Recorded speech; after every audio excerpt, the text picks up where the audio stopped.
In the dark corners of history, there are secrets that refuse to be uncovered. Mysteries so chilling they seem almost too strange to be true. From ancient civilizations lost to time to unsolved enigmas that still haunt us today, these stories defy explanation and stir something primal within us. These aren't legends whispered around campfires. They are documented enigmas, sealed in archives and etched into the earth. Questions linger where answers should be. Clues exist, but they lead only deeper into shadow. So sit back, steady your thoughts, and let's step into the mysteries history still cannot explain. Beneath the grandeur of the Vatican, where art, religion, and history converge in a dazzling display of power and spirituality, lies a dark and lesser-known world. Hidden catacombs that stretch beneath the Vatican's ancient walls. This labyrinthine network of tunnels, chambers, and crypts, concealed from the public eye for centuries, holds more than just the remains of long-dead popes and clergy. These catacombs are wrapped in an air of mystery, their true extent and purpose only partly understood. For centuries, visitors to the Vatican have marveled at the Sistine Chapel, the treasures of St. Peter's Basilica, and the Vatican museums, but few are aware of what lies beneath their feet. Scholars have long known about the subterranean labyrinths beneath the Vatican Hill, a relic of both pagan and early Christian times. Yet, the full scope of what remains buried down there has never been fully revealed to the public. The Vatican's catacombs, or Grotte Vatican, are a complex of interconnected spaces that serve as the final resting place for several papal figures. These crypts are not a single isolated chamber, but a vast, hidden network of underground passageways that extend far beyond the known tombs of the popes. Some of these tunnels date back to the early days of Christianity, carved into the bedrock of the Vatican Hill centuries before the construction of St. Peter's Basilica. But what lies deeper in the shadows, beyond the areas open to the public, is a subject of speculation and intrigue. The catacombs beneath the Vatican are not just a burial site. They have been a place of mystery and potential concealment for centuries. Some experts believe they were used as secret meeting places for early Christians, who were persecuted by the Roman Empire. These subterranean spaces would have offered a sanctuary from the empire's relentless efforts to stamp out Christianity. It's said that the walls of these catacombs bear inscriptions and symbols, some of which are still not fully understood. Could these marks be remnants of the early Christian struggle, or are they something more? Something that the Vatican has kept hidden from the public? In addition to their use as burial grounds, there is evidence suggesting that the catacombs may have been home to lost relics or treasures. For centuries, rumors have swirled about sacred objects, possibly including the Holy Grail, being hidden beneath the Vatican. Though no concrete evidence has ever been found to confirm these tales, the very idea of such artifacts being hidden in the depths of the Vatican's catacombs seems to speak to something deeply ingrained in human history. The idea of sacred treasures concealed in secret places, waiting to be rediscovered. The question of whether the Vatican catacombs conceal something far beyond the remains of the dead has intrigued historians and treasure hunters alike. The most famous theory involves the possibility that the catacombs once housed a trove of priceless religious artifacts, brought to the Vatican to be safeguarded from looters or invaders.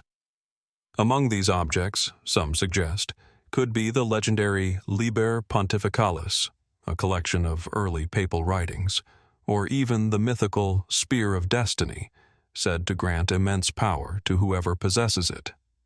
But these remain no more than theories, with little to no historical evidence to back them up. Yet the mystery deepens when considering the strange accounts of individuals who have ventured into the lesser-known sections of the catacombs.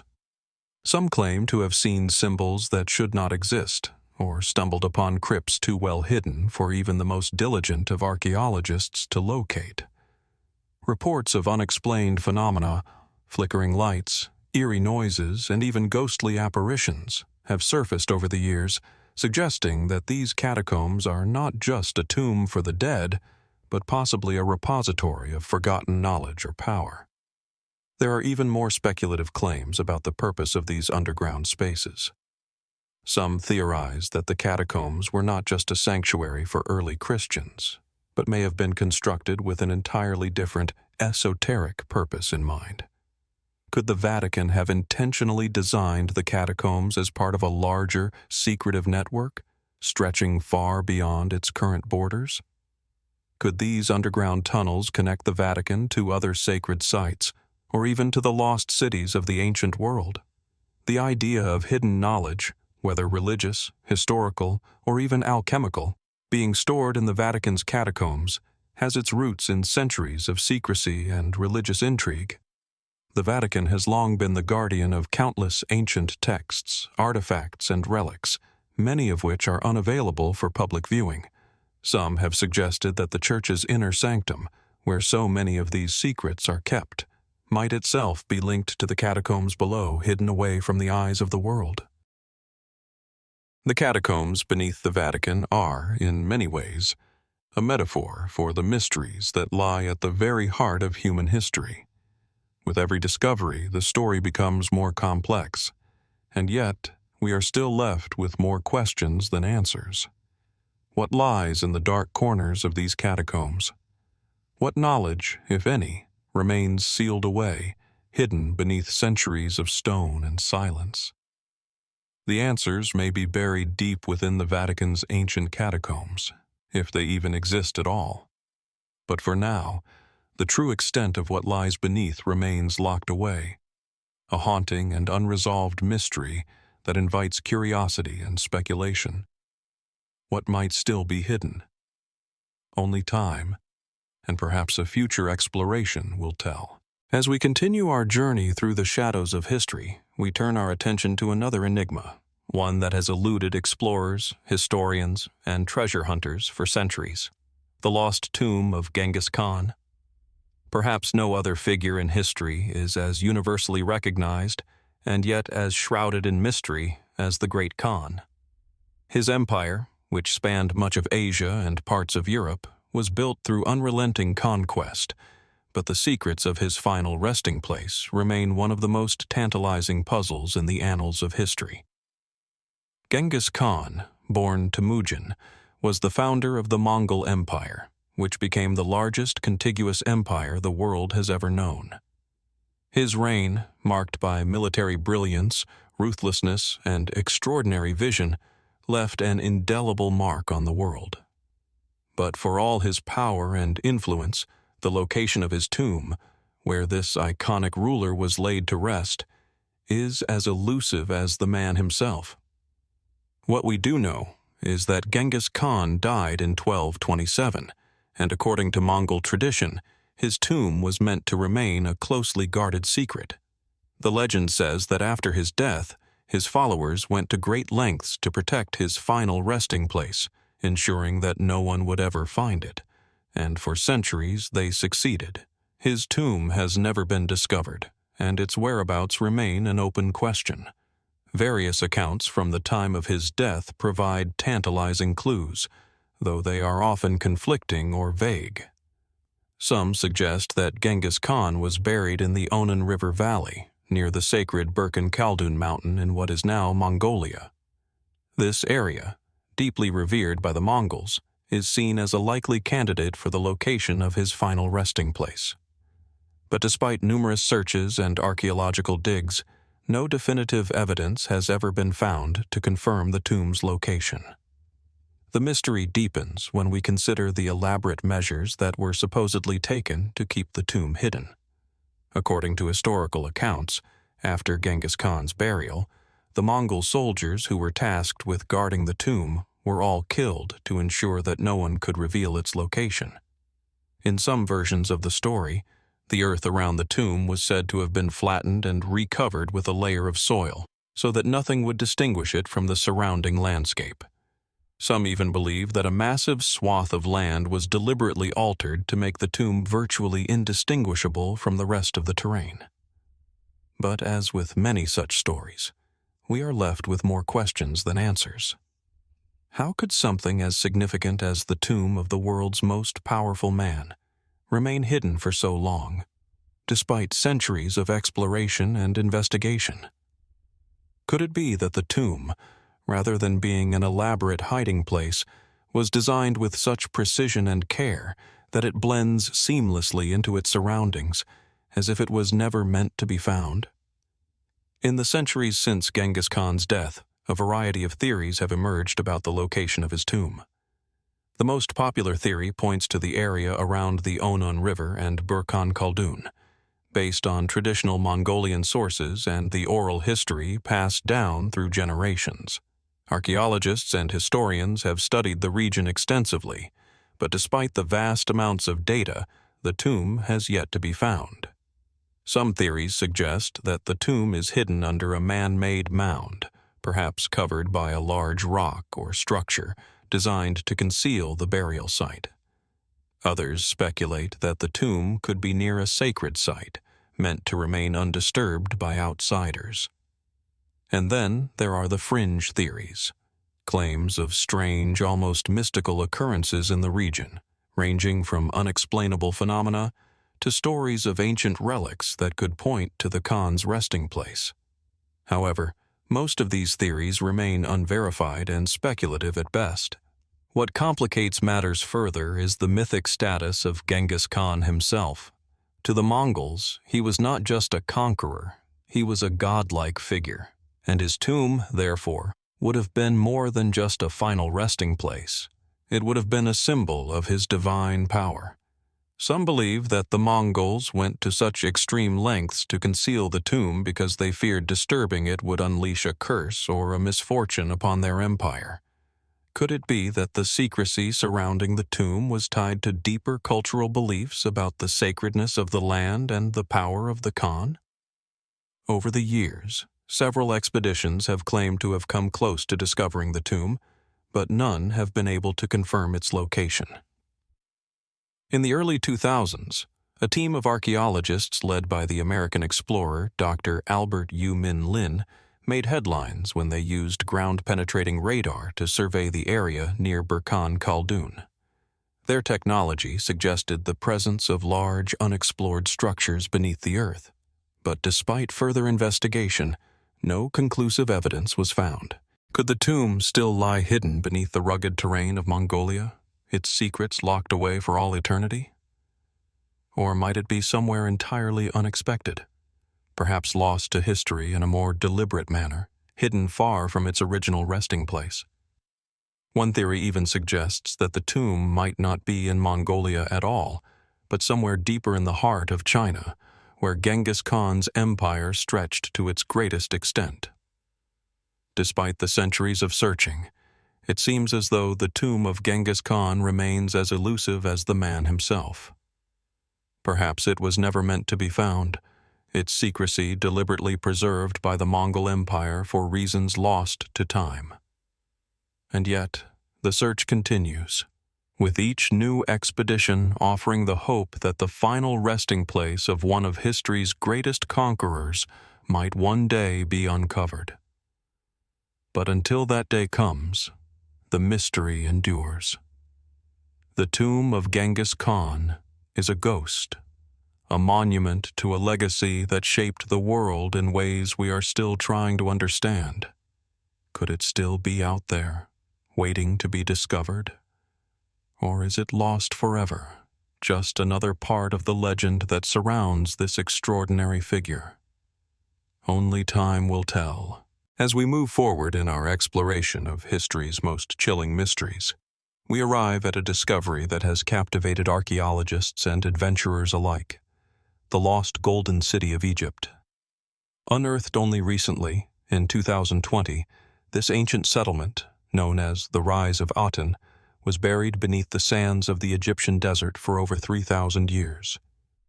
Yet, despite the excitement surrounding its discovery, the city's secrets, its rapid fall from prominence, and the eerie rumors that swirl around it, leave us wondering whether its story is truly over, or if something more insidious remains buried beneath the dust of time. Located near Luxor, the heart of Egypt's ancient civilization, the lost Golden City, was found by a team of archaeologists working under the Egyptian Ministry of Tourism and Antiquities. The discovery came about when a team, led by Dr. Zahi Hawass, began excavating the site, once home to some of Egypt's most prominent pharaohs. What they uncovered was a sprawling city filled with mud brick walls, bustling streets, and a wealth of artifacts. Some of these items, such as tools, pottery, and even jewelry, were crafted with a precision that spoke of a well-organized, prosperous society. The city is believed to have been constructed during the reign of Amenhotep III, the ninth pharaoh of the 18th dynasty, around 1400 BCE, just before the rise of the more famous pharaoh, Akhenaten. The lost Golden City provides us with an intimate glimpse into life during a time of great wealth and prosperity in ancient Egypt. The homes are filled with items of daily life, cooking utensils, statues, and even some personal items that seem to have been abandoned suddenly. The city, it seems, was left in a hurry, as if its inhabitants fled or were driven out by an unknown force. However, as with all such spectacular discoveries, the question arises, why was the city so suddenly abandoned, and what hidden dangers might have caused its swift demise? Historically, Amenhotep III's reign is seen as a period of peace, stability, and unmatched luxury. His rule was marked by diplomatic success, widespread construction projects, and artistic advancements. Yet, beneath the surface, the years leading up to his death were filled with intrigue. Could the lost Golden City have played a part in the unraveling of this era of prosperity? Some scholars point to the sudden shift in religious focus initiated by Amenhotep's successor, Akhenaten, who famously abolished the traditional Egyptian pantheon in favor of worshipping the sun god Aten. Could this societal upheaval have caused the downfall of the city? There are those who speculate that the city's abandonment was not a matter of political change, but something far darker. Could the lost Golden City be linked to the so-called curse of ancient Egypt? The belief that those who disturb the resting places of the pharaohs and their tombs would face retribution from the gods? Egypt's history is rife with such stories, from the ill-fated discovery of King Tutankhamun's tomb to the supposed curses that befell the archaeologists involved. While many dismiss these stories as mere superstition, the idea that the lost Golden City could harbor a malevolent force has not been entirely ruled out. Some believe that the city's abandonment could be the result of a catastrophic event, a disaster that wiped out its inhabitants. Evidence suggests that the area around Luxor has been subjected to dramatic flooding events in the past, and it's possible that a sudden inundation of water could have forced the city's residents to flee. Others point to the fact that a city as rich and prosperous as this one could have attracted enemies or been the target of raids. Could it have been destroyed by invaders? Or perhaps an internal conflict, a violent uprising that ultimately led to its fall? As much as the mystery of the city's abandonment intrigues us, there is also the strange and somewhat unnerving fact that the city's discovery was not without its own oddities. Among the excavated artifacts were several clay seal impressions that are said to feature a number of unusual symbols and marks, symbols that appear to be a combination of traditional Egyptian motifs with other more obscure symbols, suggesting that the city may have had ties to secretive or esoteric practices. Were these symbols intended to mark a sacred site, a location that held significant religious or mystical meaning? Or could they be warnings of some kind, indicating that the city's rulers had dealings with forces beyond what we can comprehend? And then there is the city's location, which itself is worth pondering. The lost Golden City lies near the Valley of the Kings, an area traditionally associated with the burial tombs of Egypt's greatest pharaohs. The very proximity of the city to these tombs has led some to speculate that there might be hidden connections between the two sites, perhaps a hidden link to the tombs of the kings themselves. Some have even suggested that the city could be linked to a lost royal tomb, one that has yet to be discovered, Further fueling the intrigue is the fact that the discovery of the lost Golden City comes at a time when many of Egypt's ancient mysteries are being brought to light. Could this city, just as King Tutankhamun's tomb once did, hold the key to unlocking other forgotten secrets of the ancient world? The city's sudden abandonment, its wealth, its proximity to the Valley of the Kings, all of these factors point to something more than a simple settlement, perhaps a piece of a much larger and more complicated puzzle. The discovery of the lost Golden City has already begun to rewrite our understanding of ancient Egyptian society, shedding light on a period of time that was previously poorly understood. But as with many great archaeological discoveries, the deeper we dig, the more questions we uncover. Was this city merely a casualty of time, abandoned when its power and riches were no longer needed? Or does its sudden fall and the mysteries surrounding it hint at something darker, something far more dangerous? Perhaps the lost Golden City was never meant to be found, and perhaps the curse, if such a thing exists, is not just a story told to tourists, but a warning of something that was better left undisturbed. The sands of Egypt hold many secrets, and as we continue to unearth them, one can't help but wonder, what else remains hidden beneath the surface? And what will the next discovery reveal?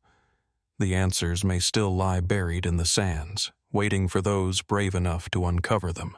As we leave the scorching sands of Egypt behind, we venture now into a vastly different world, one that is lush, dense, and filled with secrets hidden beneath a canopy of vibrant green. Deep in the heart of the Amazon rainforest lies a mystery that has intrigued explorers and historians for centuries: the lost city of the Amazon and the hidden kingdoms that once thrived there. The Amazon, a vast, sprawling wilderness that covers over 5.5 million square kilometers, has long been a place of wonder and fear, a land teeming with life and yet, paradoxically, steeped in mystery. Some believe that beneath the trees and tangled vines lies the key to an ancient civilization, one that left behind only fragments of its existence. But what happened to this lost kingdom, and why has it remained hidden for so long? The story begins in the 16th century, when the first European explorers ventured into the Amazon basin, driven by stories of gold and untold riches.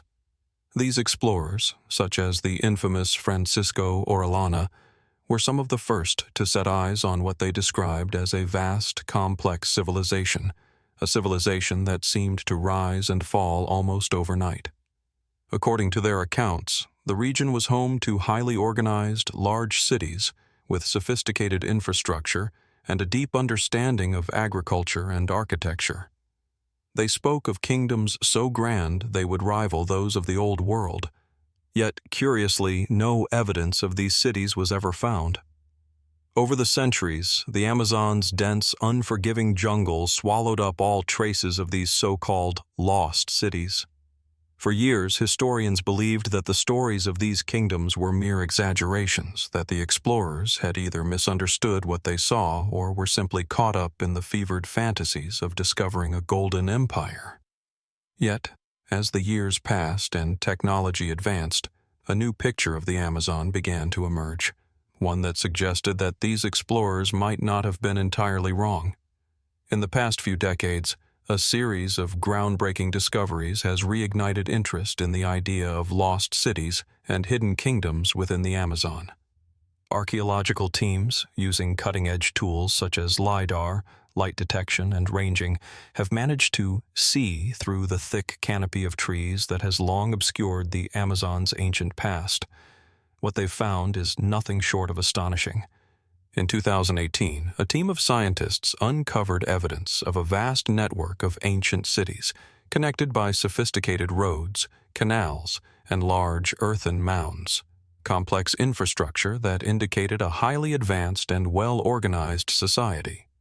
This discovery, made in the area near the modern-day border between Brazil and Bolivia, suggested that the Amazon may have been home to a much larger population in pre-Columbian times than previously thought. The The cities, spread out across the vast jungle, are believed to have been part of a network of interconnected kingdoms, each with its own distinct culture, but all bound by shared agricultural and architectural knowledge. This was not the tropical wilderness that historians once believed. It was, in fact, a land shaped by human hands. What is particularly remarkable about these lost cities is that they appear to have been designed with an intimate understanding of the environment, using the jungle to their advantage. The inhabitants of these kingdoms were not only skilled farmers, but they were also capable engineers, building vast systems of irrigation and drainage to manage the seasonal floods that transformed the landscape. They constructed large ceremonial centers, impressive plazas, and impressive earthworks, structures that could only have been created by a people with a deep knowledge of geometry and architecture. And yet, despite these advances, the cities disappeared, as though they had never existed at all. The most widely accepted explanation for the fall of these kingdoms is the arrival of European diseases, which decimated indigenous populations throughout the Americas. Smallpox, malaria, and other diseases spread rapidly through the region, wiping out entire communities and leaving their cities abandoned. But this explanation, while plausible, doesn't fully account for the suddenness and completeness of the disappearance. How could a thriving civilization with sophisticated infrastructure fall so quickly? Was it only disease that led to their downfall, or were there other darker forces at play? The mystery deepens when we consider the possibility that these kingdoms may have had a far more complex and mysterious history than we currently understand. Some researchers suggest that the people of the Amazon were not merely survivors of a collapsing civilization, but were part of an even older culture, one that predated the rise of the Inca and other great empires of South America. In fact, some claim that the lost city of the Amazon may have been the cradle of a forgotten civilization that influenced the rise of the Incas, their knowledge passing down through generations and spreading across the continent. One particularly tantalizing theory is that the Amazon was home to a civilization that mastered the art of dark farming, an advanced agricultural practice that allowed them to cultivate the rainforest in ways that modern science has only begun to understand. Evidence of terra preta, or black earth, has been found in many parts of the Amazon, suggesting that the ancient inhabitants of the region may have created highly fertile soil that allowed them to farm large areas of the jungle. Could this advanced farming technique be linked to the rise and fall of the lost kingdoms? Did the disappearance of this knowledge contribute to the collapse of the civilization? Others have suggested that the lost city of the Amazon could be connected to the ancient mythologies of the region, tales of an advanced kingdom that vanished mysteriously, leaving behind only whispers of its existence. Could the city have been destroyed not by disease, but by some kind of cataclysmic event, a flood or volcanic eruption that erased it from the face of the earth? Or perhaps it was simply abandoned, its inhabitants retreating deeper into the jungle, leaving behind only their monuments and ruins as silent witnesses to a forgotten age. And then there are the fringe theories, the ones that suggest that the lost city may not be lost at all, that it still exists, hidden somewhere deep within the Amazon, awaiting rediscovery. Could the ancient kingdoms of the Amazon have been deliberately concealed by their inhabitants, as if to protect their legacy from the outside world? Or could they have been hidden by the jungle itself, as though nature itself had conspired to keep the city's secrets safe? The mystery of the lost city of the Amazon remains far from solved. Despite the remarkable discoveries that have been made, the true extent of the ancient civilization that once thrived there remains unclear. What happened to the kingdoms that built these cities? What knowledge did they possess, and why did they disappear without a trace? These questions linger in the air, unanswered, and perhaps they always will.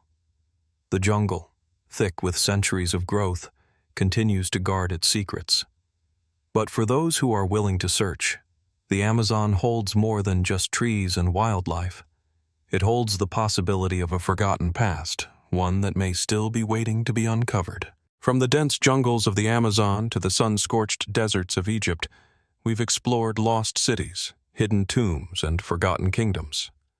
But now, we shift our gaze to a mystery closer to the heart of Europe, one that has left art historians, treasure hunters, and investigators alike grappling with the question, where is the Amber Room? Once called the eighth wonder of the world, the Amber Room was a masterpiece of Baroque art, a room entirely lined with panels made from amber, an organic gemstone that glows with a rich golden hue.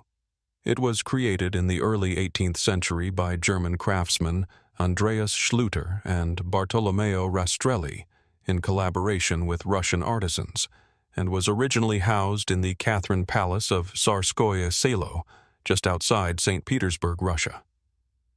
The room was not only a testament to the exquisite craftsmanship of the time, but also a symbol of the immense wealth and power of the Russian imperial family. The walls of the Amber Room were adorned with intricate designs of amber mosaics, gold leaf, and mirrors, creating a radiant effect that dazzled anyone who entered. The amber panels, some as large as a meter in length, seemed to shimmer in the light, as if the room itself were alive with an ethereal glow. It wasn't just the physical beauty of the room that made it a wonder. It was also its rarity.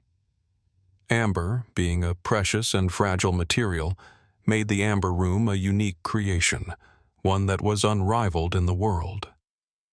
For centuries, the room stood as a symbol of Russia's royal splendor and artistic achievement. But in 1941, during the chaos of World War II, the Amber Room disappeared without a trace. As the German army advanced into the Soviet Union, they occupied Tsarskoye Selo, and the room, its panels, its mirrors, its delicate amber, vanished. What happened to it? Was it stolen? Destroyed? Or did it simply disappear, leaving behind only a shadow of its former glory? The mystery surrounding the Amber Room is compounded by the sheer scale of its loss. At the time of its disappearance, the room was one of the most valuable and revered pieces of art in the world. The Germans, under the command of Heinrich Himmler, were known to have looted countless treasures from the countries they invaded. But the Amber Room was considered too significant, too iconic, to be simply discarded. The most widely accepted theory is that the Germans took it, either to be shipped to Germany or to be hidden away in one of the many secret locations that the Nazis were known to have used during the war. But if it was stolen, where did it go? Theories abound about what happened to the Amber Room after it disappeared. Some believe that it was transported to Königsberg, now Kaliningrad, Russia, where it may have been stored in a bunker or hidden in a secret location. The city of Königsberg, known for its heavily fortified structures, seemed like a likely place for the Nazis to hide such a valuable piece of art. Yet, despite numerous searches in the area after the war, no trace of the Amber Room has ever been found. Others believe that the room was lost in transit. It's said that the panels of amber were dismantled and packed into crates, ready to be transported to Germany. But somewhere along the way, it was either lost or destroyed. This theory is supported by the fact that many of the crates containing valuable loot, including art and furniture, were misplaced, bombed, or simply disappeared during the chaotic retreat of German forces from the Eastern Front. There are also those who suggest that the Amber Room may have been hidden or destroyed by the Germans themselves in the final days of the war, in an attempt to prevent it from falling into the hands of the advancing Soviet army. Some believe that it was hidden in a secret underground location, perhaps a cave or a tunnel system, where it remains to this day, waiting to be discovered. Others, more speculatively, suggest that the room was buried beneath the ruins of Königsberg, which was heavily bombed in the final stages of the war, and that the treasure may still lie hidden beneath the rubble. What makes the mystery even more tantalizing are the reports of alleged sightings of the Amber Room after the war. Some claim that the room was briefly displayed in Germany during the post-war years, while others believe that it was moved from one location to another in the years following its disappearance. However, these claims have never been substantiated with evidence, and many are dismissed as mere rumors or hoaxes. For decades, the disappearance of the Amber Room seemed like an unsolvable mystery. But in the late 20th century, new technologies, such as satellite imagery and advanced forensic techniques, have allowed investigators to re-examine the events surrounding its loss. In recent years, archaeologists and historians have attempted to trace the path of the Amber Room, retracing the steps of the Germans who may have hidden it. They've examined old records, analyzed photographs from the war, and even scoured the ruins of Königsberg in search of clues. Yet, despite all these efforts, the room remains elusive. One particularly curious aspect of the Amber Room's disappearance is the sheer scale of the effort to locate it. In the years following the war, Soviet authorities launched numerous investigations to recover the room, including sending teams of archaeologists, engineers, and historians to search for it. Many of these expeditions focused on the Kaliningrad region, where it was believed the room might have been hidden. But after years of digging, they found nothing. The search was eventually abandoned, and the mystery of the Amber Room's disappearance grew deeper. Interestingly, in the years since the room's disappearance, there have been occasional reports of people claiming to have knowledge of its whereabouts. Some have said that it remains hidden in the vaults of a private collector, while others suggest that the Amber Room is still buried beneath the ruins of a castle or in a secret bunker, its treasures awaiting rediscovery. The possibility that the room could still exist, hidden somewhere in the world, adds an air of suspense to this already gripping mystery. In 2003, a team of Russian and German archaeologists launched another attempt to find the Amber Room, using the latest technology, including ground-penetrating radar. Yet, despite all their efforts, the room has never been located. This failure only deepens the mystery. Could the Amber Room still be out there, hidden in plain sight, waiting for someone to uncover it? Or has it been lost forever, a casualty of war and time? The truth about the Amber Room, it seems, is just as elusive as the room itself. Was it stolen, destroyed, or hidden away in a forgotten corner of the earth? The answer may lie in the rubble of a long-lost war, or perhaps it's still waiting to be discovered, shrouded in the same mystery that has surrounded it for over 70 years. As the search continues, one question remains. What secrets does the Amber Room still hold, and what might we find when it is finally uncovered?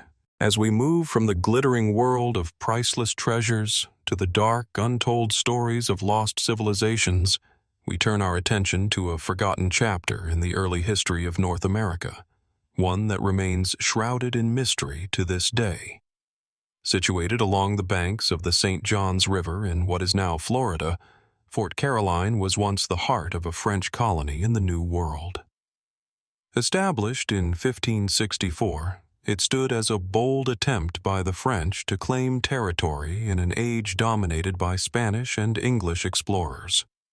But in the grand tapestry of history, Fort Caroline's story is marked not by its triumphs, but by its sudden and inexplicable disappearance. The fort itself was an ambitious endeavor. Built by the French Huguenot settlers under the command of Jean Ribault, it was intended to serve as a base for further exploration and colonization along the eastern seaboard of the Americas. Ribault and his men arrived in Florida after a long and perilous journey across the Atlantic, hoping to establish a safe haven for Protestants fleeing religious persecution in Europe. Fort Caroline, located near the mouth of the St. Johns River, seemed an ideal location, a natural harbor protected by a vast network of waterways, abundant resources, and a defensible position. The settlers, numbering around 300, began to construct a wooden fortification, which, though modest in comparison to other colonial outposts, was a symbol of French determination and hope. Within the walls of Fort Caroline, the French began to build their new life, cultivating the land, forging relationships with local Native American tribes and preparing for future expansion. It seemed, for a brief moment, that the French had found a foothold in the New World. Yet, as is often the case with ambitious ventures, things did not go as planned. In 1565, just 1 year after the colony was established, Spanish forces, led by the ambitious and determined Pedro Menendez de Avilés, arrived in Florida with orders from King Philip II to oust the French. The Spanish, having already claimed much of the New World for Spain, saw the French colony at Fort Caroline as a direct threat to their dominance in the Americas. Menendez de Avilés, with a well-trained army of soldiers, set out to capture or destroy the French colony. What happened next is the subject of much debate. Menendez's forces attacked Fort Caroline on September 20, 1565, catching the French settlers off guard. Ribault, who had been away on a naval expedition, returned to find his colony under siege. Despite their best efforts to defend the fort, the French were overwhelmed by the Spanish forces. The survivors were captured, and the fort was seized. In the aftermath of the battle, Menendez, in what has been described as a brutal act of vengeance, ordered the execution of nearly 130 of the French prisoners. However, what happened to the fort and its inhabitants after this event remains one of the great mysteries of early American history. While the Spanish ultimately claimed victory, the true fate of the Fort Caroline settlement and its people is unclear. Some historical records suggest that Menendez sought to repurpose the fort for Spanish use, renaming it Fort San Mateo and building upon the existing structures. But this raises questions. What happened to the French settlers who were not executed? Were they absorbed into Spanish society, or did they simply disappear? And why was the fort, which was such a key part of the Spanish conquest, eventually abandoned and forgotten? There is little evidence to suggest that the fort remained in use for long after Menendez's victory, and by the late 16th century, the area where Fort Caroline once stood had been largely forgotten. The lack of concrete records and the rapid loss of the site to history has left scholars with few answers. Over the years, there have been numerous theories about the fate of the French settlers, but none can definitively explain what happened to them, or why Fort Caroline vanished from the historical record. Some believe that the settlement was abandoned after the Spanish took control of the area, with the remaining French settlers either assimilating into the local Native American tribes or fleeing to other French territories. Others propose that, following the fall of Fort Caroline, the Spanish destroyed all traces of the settlement, deliberately erasing its existence to prevent any further French influence in the region. Still, there are those who suggest that the fort was simply forgotten over time, with its location lost to history as the focus of European colonial efforts shifted elsewhere in the Americas. What complicates the mystery even further is the discovery of several potential sites that could have been the location of Fort Caroline. In the 20th century, archaeologists and historians began to revisit the historical accounts of the fort's location, and over the years, multiple excavations have taken place along the St. Johns River in search of its remains. Some sites, like the one near the modern-day Jacksonville area, have yielded intriguing finds, including fragments of early European pottery, remnants of fortifications, and even a few artifacts that could be linked to the French settlers. But the question remains, is this truly the site of Fort Caroline, or is it merely another historical enigma? What makes the mystery of the lost French colony at Fort Caroline so compelling is the sheer lack of definitive answers. Unlike other well-documented colonial outposts in the Americas, the story of Fort Caroline is punctuated by silence. There are no clear records of what became of the settlers who lived there, no definitive accounts of the fort's exact location after its destruction, and no solid evidence to suggest what role the site played in the larger Spanish and French struggle for dominance in the New World. One of the most perplexing elements of this mystery is the absence of any detailed records from the French settlers themselves. While there are Spanish accounts of the attack on Fort Caroline, The French perspective is largely missing. Jean Ribaut, the leader of the colony, was captured and executed by the Spanish, leaving behind only his own accounts of the expedition, which are incomplete and often vague. As a result, the story of Fort Caroline is pieced together from a series of fragmented accounts, each offering a different perspective and contributing to the ambiguity of the historical narrative. Could it be that the French colonists of Fort Caroline simply vanished into the unknown, leaving behind no trace of their existence? Were their lives wiped out by the tide of history, their settlement lost to time and the ravages of war? Or is there something more to this story, something that remains buried beneath the earth, waiting to be discovered? The fate of Fort Caroline may never be fully known, and the disappearance of its inhabitants remains one of the great unsolved mysteries of early American history. As we continue to search for answers, one can't help but wonder, what secrets are still hidden within the shadows of the St. Johns River, waiting to be uncovered by those who dare to seek them? As we continue our journey through the enigmatic past, we now find ourselves standing before one of the most iconic and mysterious structures ever created by human hands, the Great Pyramid of Giza. Its massive stone blocks rise against the desert skyline, each one meticulously placed, each one a testament to the ancient Egyptians' extraordinary architectural skill. But as awe-inspiring as its exterior is, the true mystery of the pyramid lies not in its towering presence, but in what lies beneath its stone surface. Hidden passages, secret chambers, and tunnels that remain shrouded in darkness and uncertainty.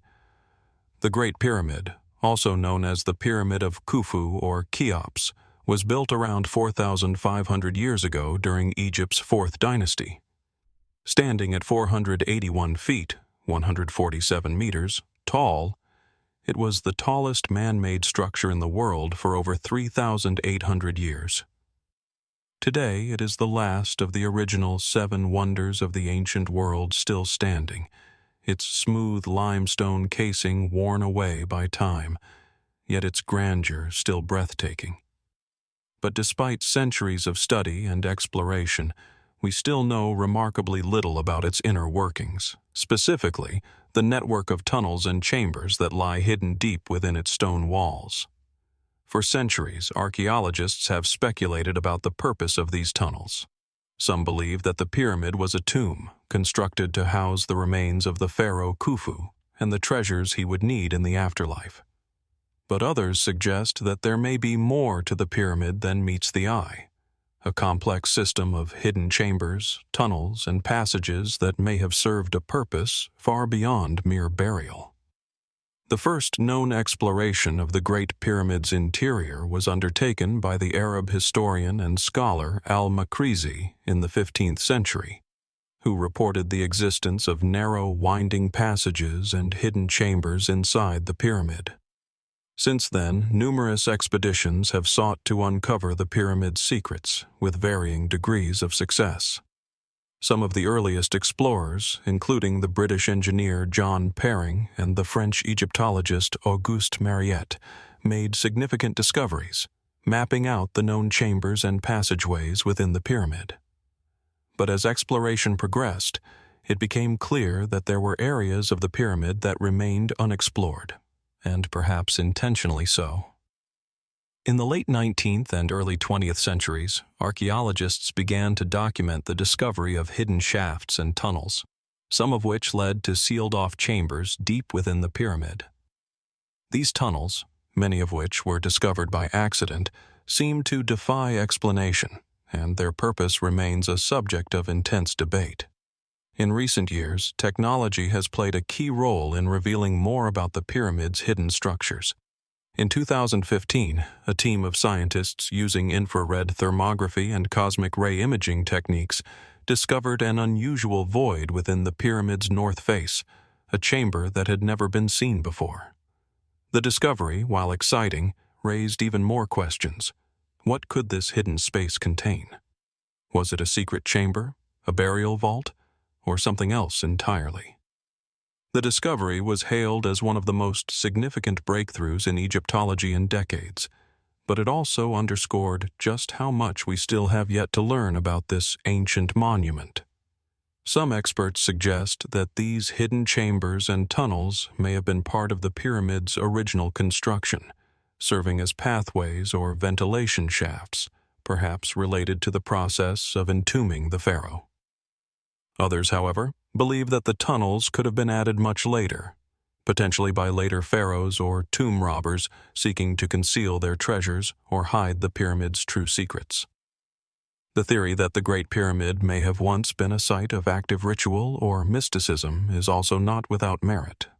Some believe that the tunnels could have been used for ceremonial purposes, with the hidden chambers acting as sites for rituals or as symbolic representations of the journey into the afterlife. But the question of whether the pyramid's tunnels were ever meant to be hidden remains one of the most intriguing elements of the story. Many have suggested that the hidden chambers and passageways were deliberately sealed off to prevent intrusion, not just from tomb robbers but also from curious explorers or would-be seekers of ancient knowledge. This theory is bolstered by the fact that some of the tunnels appear to have been deliberately blocked off with massive stone blocks, as if someone wanted to ensure that no one would ever find their way deeper into the pyramid's heart. There are even more speculative theories, which venture into the realm of the paranormal and the esoteric. Some claim that the Great Pyramid was never meant to be simply a tomb, but instead a kind of cosmic portal, a gateway to another realm or dimension. Could the tunnels within the pyramid be part of a greater hidden network of energy channels or ley lines designed to channel mystical forces or power? The ancient Egyptians were known for their complex spiritual beliefs and their use of geometry and symbolism, and many believe that the pyramid's design was meant to align with the stars and celestial bodies. Some even argue that the tunnels may have been part of a larger secret system designed to harness the energies of the Earth or the cosmos. These theories, while highly speculative, raise a crucial point. What if the Great Pyramid was not merely a burial site, but a focal point for something much larger? Could it be that the pyramid was built to conceal not just the body of a pharaoh, but also knowledge, power, or artifacts that we are not yet able to understand? And if so, what would happen if these hidden chambers were ever discovered? Despite all the advances in technology and exploration, the full extent of the Great Pyramid's hidden tunnels and chambers remains elusive. What lies within those concealed passages? Are they the remnants of ancient rituals, or are they part of a much larger, undiscovered network of pyramids and sacred sites across Egypt? Could there still be artifacts or even ancient texts hidden deep within the pyramid that could change our understanding of ancient Egypt and of human history itself? As we reflect on these questions, one thing is certain: the Great Pyramid still holds many secrets. Despite the centuries of study and exploration, the mystery of its hidden tunnels, chambers, and passages remains unsolved. The pyramid, with its immense stone blocks and its perfectly aligned geometry, continues to captivate the imagination of those who seek to uncover its hidden truths. What lies beneath the stone, waiting to be discovered? Only time and continued exploration will tell. The sun casts a pale, cold light over the desolate, wind-swept landscape of Greenland, its icy expanse stretching endlessly toward the horizon. Beneath the frozen terrain lies a forgotten story, one that has puzzled historians and archaeologists for centuries. The lost colony of Greenland, once a thriving settlement founded by the Norse, vanished without a trace, leaving behind only cryptic clues, a handful of sagas, and the enduring question: what happened to them? The Norse settlements in Greenland were established in the late 10th century by the legendary Viking explorer Eric the Red. In 985, Eric the Red and his followers sailed westward from Iceland, hoping to settle in a land beyond the known world, a land that promised fertile pastures and opportunities for a new life. They arrived on the southern shores of Greenland, naming it Greenland to attract settlers, despite its icy and harsh climate. The settlements grew, and by the 12th century, there were two major colonies. one at the eastern settlement near modern-day Nuuk, and another smaller one to the west. For centuries, these Norse communities thrived, trading with the Inuit, raising livestock, and cultivating the land. But by the early 15th century, something changed. The eastern settlement, once a vibrant hub of activity, was abandoned. The people disappeared, leaving behind empty farms, crumbling buildings, and the ghostly echoes of a once thriving community. The question that has haunted historians ever since is, why? What drove these settlers, who had survived in Greenland for over 400 years, to suddenly disappear? And more intriguingly, where did they go? The most widely accepted theory is that the Norse settlers of Greenland were victims of environmental and economic collapse. The Little Ice Age, which began around the 14th century, brought colder temperatures and harsher winters, making it increasingly difficult for the settlers to sustain their livestock and crops. The climate shift may have disrupted their way of life, forcing them to abandon their farms and migrate elsewhere. At the same time, the Norse were cut off from the rest of Europe due to worsening sea conditions, which would have isolated them from trade routes and vital resources. Without access to the goods they once relied on, such as iron and timber, survival in the harsh environment of Greenland became increasingly difficult. Yet, while these factors provide a plausible explanation, they don't account for the complete disappearance of the colony. If the settlers were simply struggling to survive, why didn't they attempt to move south to Iceland or the Norse homeland in Scandinavia? Why didn't they seek help from the Inuit, who had lived in Greenland for centuries before the Norse arrived? Even more perplexing is the fact that there is no clear evidence of mass migration, nor do any surviving records indicate that the Norse left Greenland in any significant numbers. Could they have simply vanished, swallowed up by the unforgiving landscape? Or was there something else at play? Some scholars argue that the settlers were wiped out by internal conflict or warfare.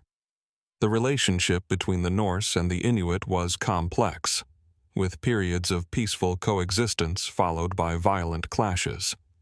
The Norse, accustomed to farming and raising livestock, may have struggled to adapt to the Inuit way of life, which was more suited to hunting and fishing in the harsh Arctic environment. Could it be that tensions between the two cultures escalated to the point where the settlers were driven out, or even annihilated? Another theory suggests that the Norse colony may have simply been abandoned due to a change in societal priorities. The Norse settlers, over time, may have shifted their focus away from the traditional farming lifestyle and toward maritime activities, such as hunting walrus and sealing.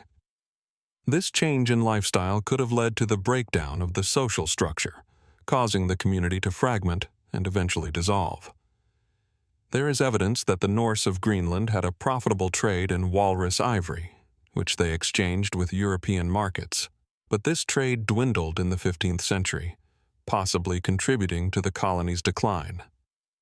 Yet, even more chilling theories lurk in the shadows of the mystery. Some suggest that the disappearance of the lost colony was not due to environmental or societal collapse at all, but to a more sinister, unexplained force.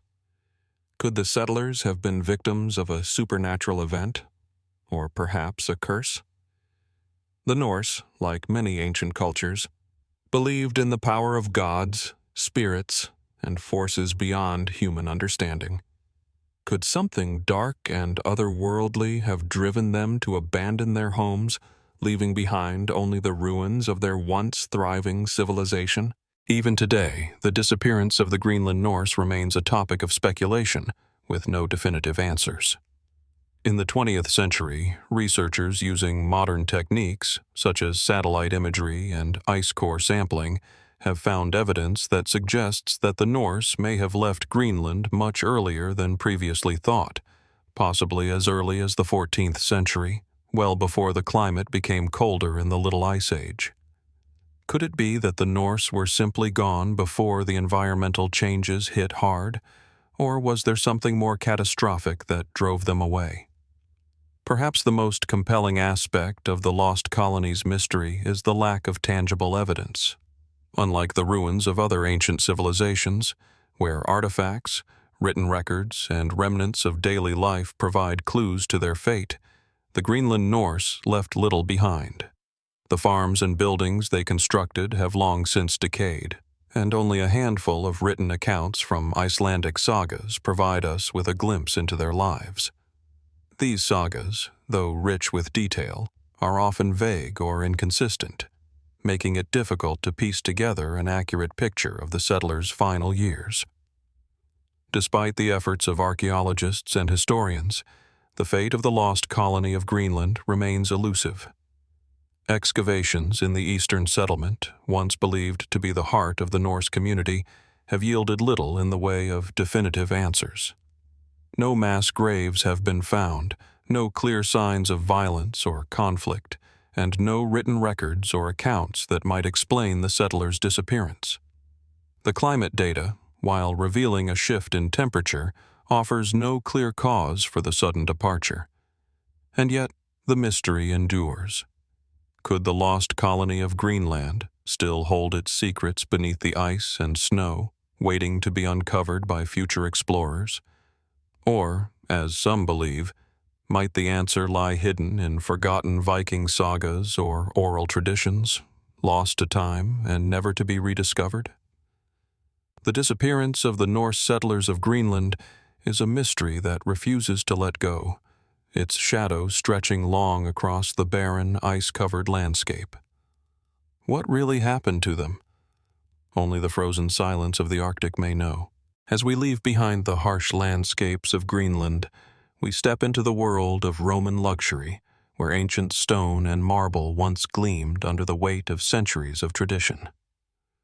The Roman baths, located in the heart of many ancient cities, most famously in Bath, England, and in the ruins of ancient Rome, are not merely structures of opulence. They are remnants of an ancient culture that revered not only physical cleanliness, but also spiritual purification. Yet within these grand complexes lies a mystery. What secrets do these baths hold, and why were they so important to the Romans? The Roman baths were more than just places to wash away the dust of the day. They were temples of relaxation, sites of socialization, and essential hubs of Roman life. Massive and intricate, these bathhouses were built to harness the healing powers of natural hot springs, which the Romans believed to be gifts from the gods. The waters flowed in channels lined with stone and marble, creating vast pools of steaming, mineral-rich water where the wealthy elite could immerse themselves for hours on end. Take a moment to imagine walking through one of these great bathhouses. The air is thick with steam, and the scent of mineral water fills your lungs. The soft hum of conversation echoes through the great halls as citizens of all social classes mingle in the grand pool. At its heart, the caldarium, the hottest of the rooms, would offer a piercing heat that soaked deep into the skin, while just beyond, the tepidarium provided a more moderate warmth for relaxing. The bathers moved seamlessly between the frigidarium, the cool pool that refreshed the body, and the warm baths, cleansing both body and mind. While the Romans were undeniably skilled engineers, their knowledge of water, temperature, and building materials was so advanced that modern experts are still in awe of how these baths were constructed. Complex systems of aqueducts fed the baths with water, which was carefully regulated by underground heating systems, known as hypocausts. The architecture was so advanced that the baths could hold thousands of people at once, while maintaining the precise temperatures needed for each pool. But while these marvels of engineering are well documented, there is something deeper to the Roman baths, something that transcends their function as social spaces and reveals the mysterious allure they held for the Romans. What role did these baths play in Roman society beyond hygiene and relaxation? Why did the Romans place such importance on bathing rituals? And why, over time, did many of these baths fall into disrepair or ruin, leaving behind their grand structures and a trail of unanswered questions? The most puzzling aspect of the Roman baths is their religious significance. The ancient Romans believed that bathing was not merely an act of cleanliness, but a form of purification. They saw the baths as sacred spaces, akin to temples, where individuals could cleanse both their bodies and their spirits. In fact, many baths were dedicated to specific gods or goddesses, such as Apollo, Neptune, and Venus, and often contained altars or statues in their honor. Could it be that these spaces were also places of ritual, where spiritual cleansing was as important as physical cleanliness? In Bath, England, where the famous Roman baths still stand, archaeologists have uncovered evidence of religious practices tied to the natural hot springs. Offerings of coins, jewelry, and other valuable items have been discovered in the sacred waters, suggesting that the baths were seen as a portal to the divine. Was bathing in these waters a way to communicate with the gods? Or was it a place to seek healing, protection, or even prophecy? While we may never know the full extent of the spiritual rituals performed at the baths, the evidence hints at a deep connection between water, purification, and the divine. Another element that adds to the mystery of the Roman baths is the question of how they were maintained over time. The advanced technology of the hypocaust heating system and the intricate plumbing that transported water through the baths was unprecedented in the ancient world. The Romans mastered the art of heating vast chambers of water, maintaining a constant temperature throughout the day. But what happened to this knowledge? Why did the complex systems of the baths eventually fall into disrepair? And why did the baths cease to be the vibrant centers of Roman life they once were? Some scholars point to the decline of the Roman Empire as the reason for the decay of the baths. As the empire weakened, the infrastructure necessary to maintain these grand bathhouses faltered. The fall of Rome in the 5th century brought with it a decline in public works, including the maintenance of the bathhouses. In many cases, the water supply that fed the baths was no longer maintained, leading to the eventual abandonment of these centers of Roman culture. Yet, despite this plausible explanation, the question remains: was there something more at play in the demise of the baths? Did they serve a purpose that no longer fit the changing social and political landscape of the time? There are those who believe that the decline of the Roman baths was not simply due to neglect, but the result of a more complex and mysterious set of factors. Some theorists suggest that the baths may have been abandoned due to a loss of trust in their supposed healing properties. Was there a hidden knowledge about the water, perhaps a change in the mineral content, or a toxic element that led the Romans to abandon their beloved bathhouses? Could it be that the water no longer held the same magical or restorative qualities it once did? Even more speculative theories propose that the baths were the site of strange or unknown practices. Some believe that the water itself may have been part of a deeper mystery, a substance with properties that went beyond mere healing. Could the baths have been used in ancient experiments or rituals that are now lost to history? Were the baths linked to the mysterious cults that existed in the Roman world? Cults with hidden knowledge that may never have been documented? As we look at the ruins of the Roman baths today, they remain awe-inspiring, impressive in their scale and beauty, but haunting in the secrets they hold. The remnants of these ancient spaces stand as a testament to the ingenuity and vision of the Romans. But as with many great ancient structures, the true story behind the baths remains elusive. What exactly did they mean to the Romans? Were they simply places of leisure and hygiene, or was there a much deeper, spiritual, and even mystical purpose to their design? The mystery of the Roman baths endures, and as long as their ruins continue to stand, the questions will persist. What drove the Romans to build such complex, sacred spaces? What secrets lay beneath the stone, hidden from the passage of time?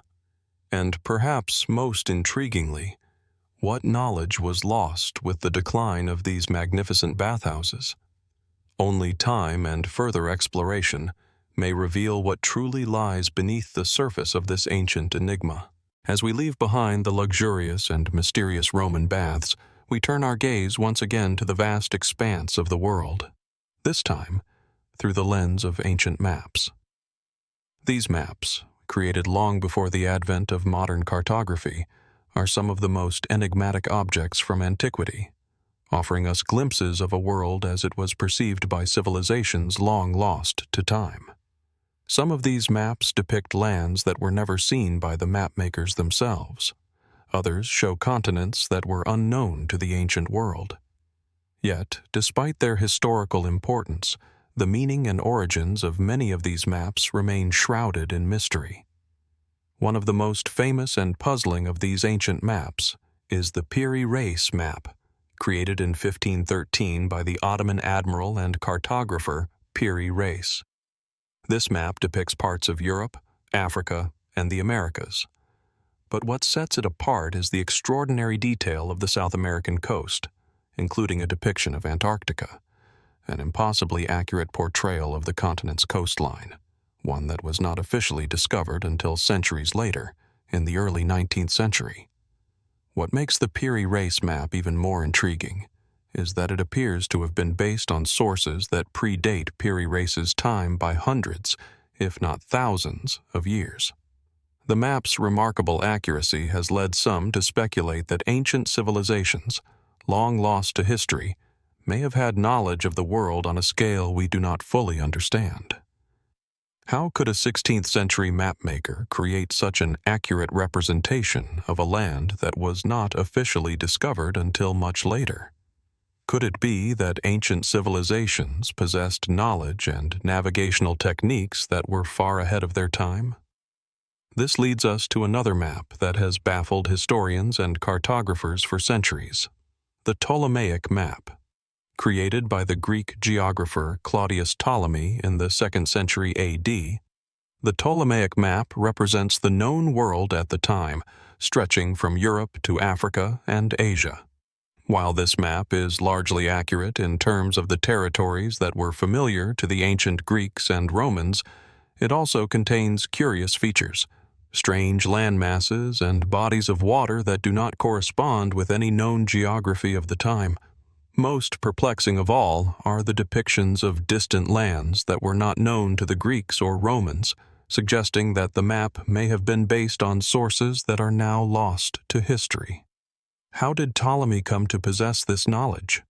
Was it based on first-hand exploration, or did he have access to maps and records from earlier civilizations, such as the Egyptians, who were known for their advanced understanding of geography? Then there is the Mappa Mundi, an intricately detailed world map that dates back to the medieval period. Found in the Hereford Cathedral in England, the Mappa Mundi is a vast, colorful tapestry of the known world, rich with fantastical elements, serpents, mythical beasts, and distant lands. While it is clear that the map is based on the geographical knowledge of the time, it also contains strange depictions of places that were more imagination than reality. The map's inclusion of places like the Garden of Eden, the location of the biblical Noah's Ark, and the fabled city of Antilia, a mythical land said to lie somewhere west of Europe, raises the question: were these simply symbolic representations, or did they point to real, lost lands that had vanished from memory?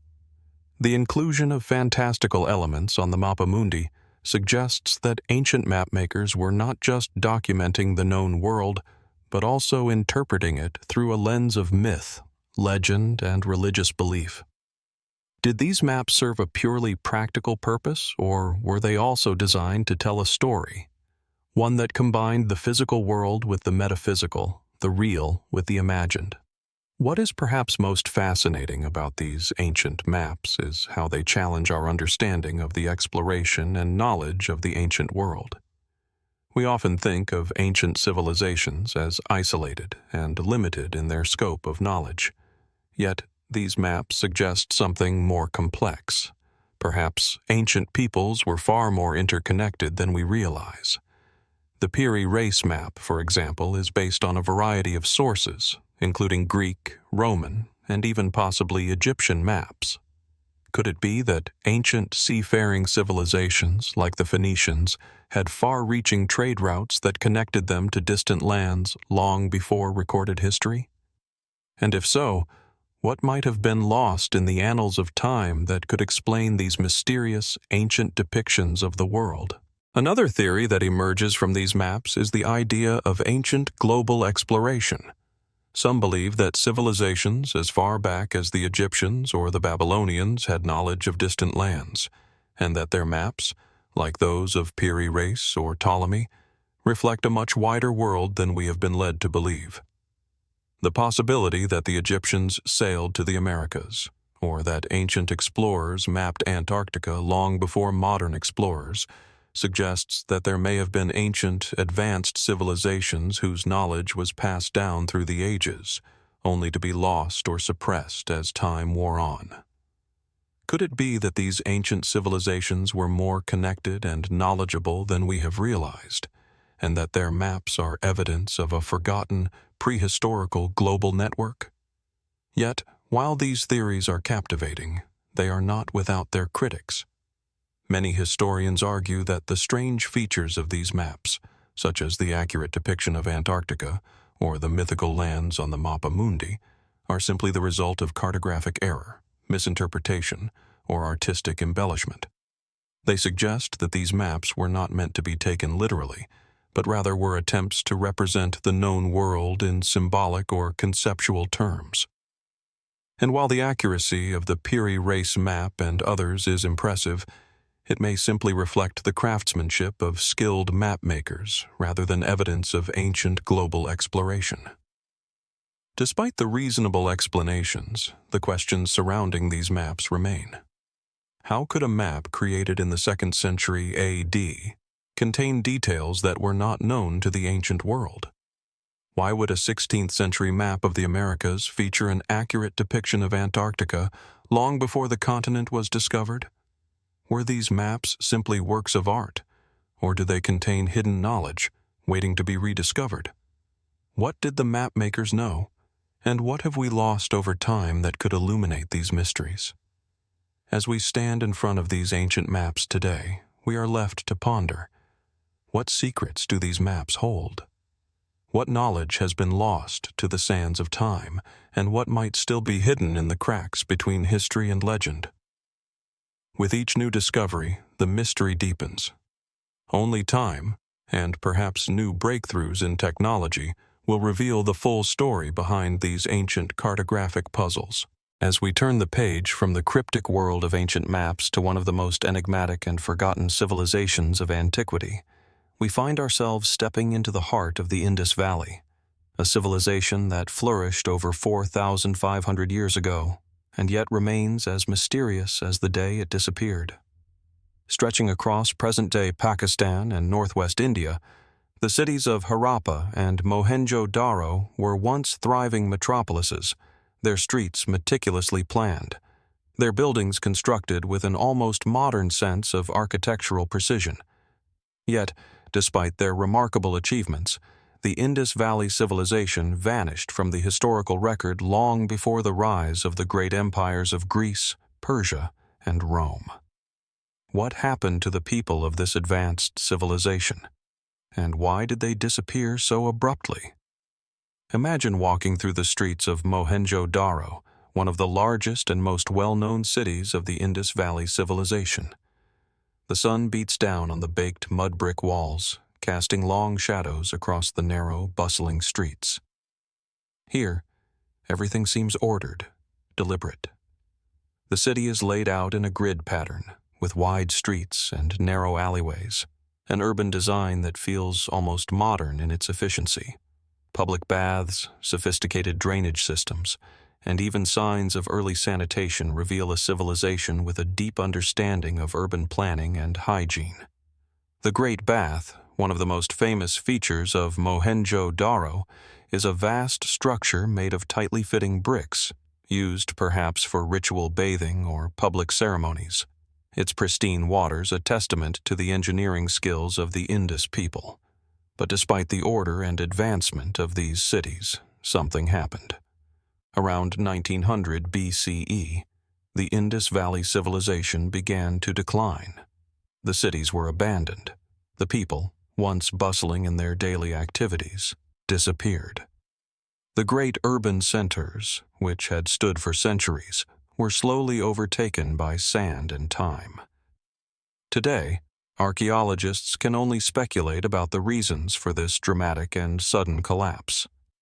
The mainstream explanation is tied to environmental factors, most notably climate change. Some researchers believe that the region experienced a dramatic shift in climate around the time of the civilization's collapse, with the monsoon rains either becoming too erratic or vanishing altogether. The Indus Valley civilization, with its heavy reliance on agriculture, would have been devastated by such a change. The once fertile land would have become barren, making it impossible to sustain the cities and their growing populations. Rivers that had supported agriculture may have dried up or changed course, leaving the cities without access to their most crucial resource: water. But climate change alone may not explain the complete disappearance of the Indus Valley civilization. If the cities were abandoned due to environmental factors, why did the people not move to other regions where resources were more abundant? Why did the civilization, with its advanced infrastructure and knowledge, not adapt or migrate to areas with better conditions? The evidence of abrupt abandonment, cities left intact with no signs of violent destruction or warfare, raises the possibility of other unknown factors at play. Another theory posits that the decline of the Indus Valley civilization was the result of internal social or political upheaval. Some scholars have suggested that the centralized, seemingly peaceful society of the Indus Valley may have been undermined by internal strife, perhaps a breakdown in trade or a power struggle between the ruling elites. The Indus cities were highly interconnected through trade networks, but if these networks were disrupted by internal conflict or external pressures, it could have led to economic collapse. However, there is little evidence of large-scale warfare or conflict in the archaeological record, which leaves the question of internal collapse even more elusive. But the mystery of the Indus Valley's disappearance deepens further when we consider the possibility of an outside invasion. Unlike the great empires of Mesopotamia or Egypt, where conquest and warfare are well documented in the historical record, there is no evidence to suggest that the Indus Valley civilization was overrun by invaders. The cities show no signs of destruction by foreign armies, and there are no depictions of violent conflict on the artifacts discovered in the region. This lack of evidence for a foreign invasion leaves open the possibility that the collapse was caused by something far more subtle or perhaps something more profound, an event that left no physical trace. As we explore the ruins of the Indus Valley civilization, there are also many unanswered questions about the people themselves. Despite the wealth of archaeological evidence, there is still no definitive understanding of the language spoken by the Indus people. Unlike other ancient civilizations, the Indus script remains undeciphered, making it difficult to gain direct insights into their culture, religion, or governance.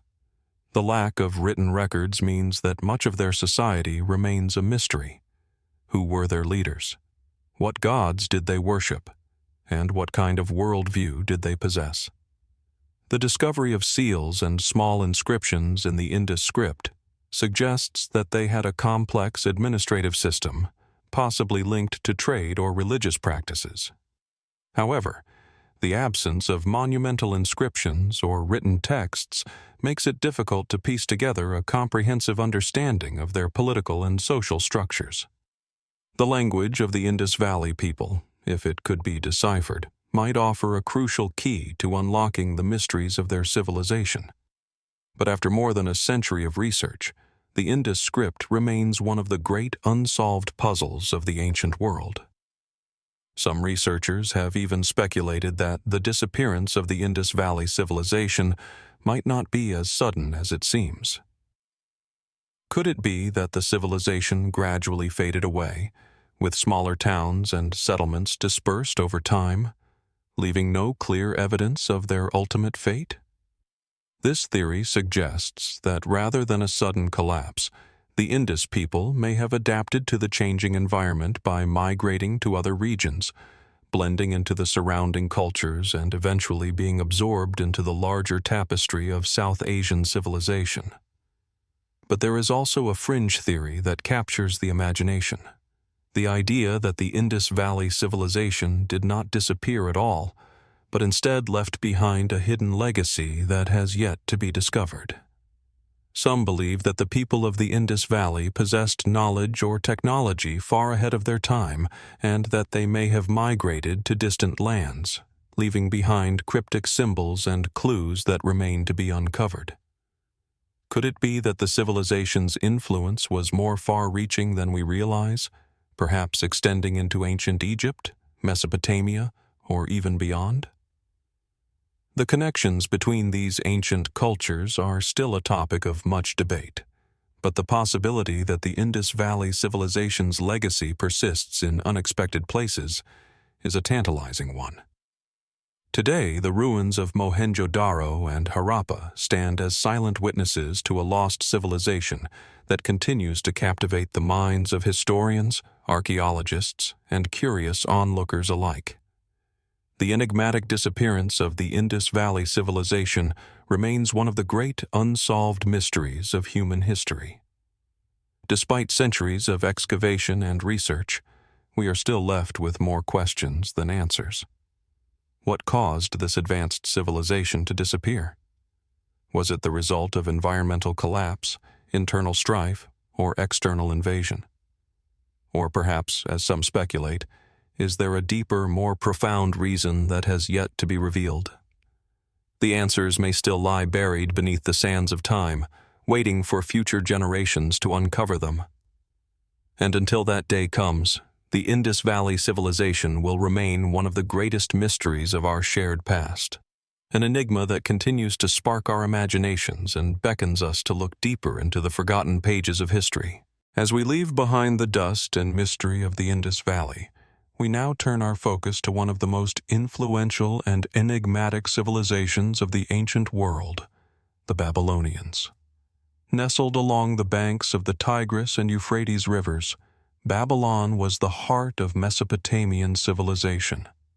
Among its towering ziggurats, palaces, and lush gardens, one mystery remains particularly elusive: the secrets hidden within the ancient Babylonian temples. Imagine standing in the midst of the ruins of Babylon. The air is thick with the scent of earth and stone, the silence broken only by the whispers of wind as it sweeps across the cracked remains of towering walls. Before you, the remains of the great ziggurat of Etemenanke, believed by some to be the inspiration for the biblical Tower of Babel, rise from the ground like a fading monument to a forgotten age. Though much of the temple is lost to time, its colossal base still hints at the grandeur of what once stood here. This was not just a religious site, it was the seat of Babylonian power, a place where the divine and the mortal met, and where the mysteries of the gods were said to be revealed. Babylonian temples were not simply places of worship, but centers of power, knowledge, and mysticism. The temples were the spiritual heart of the city, designed not just to honor the gods, but to maintain the cosmic order. The Babylonians believed that the gods resided in the heavens, and that the king was the earthly representative of those divine forces.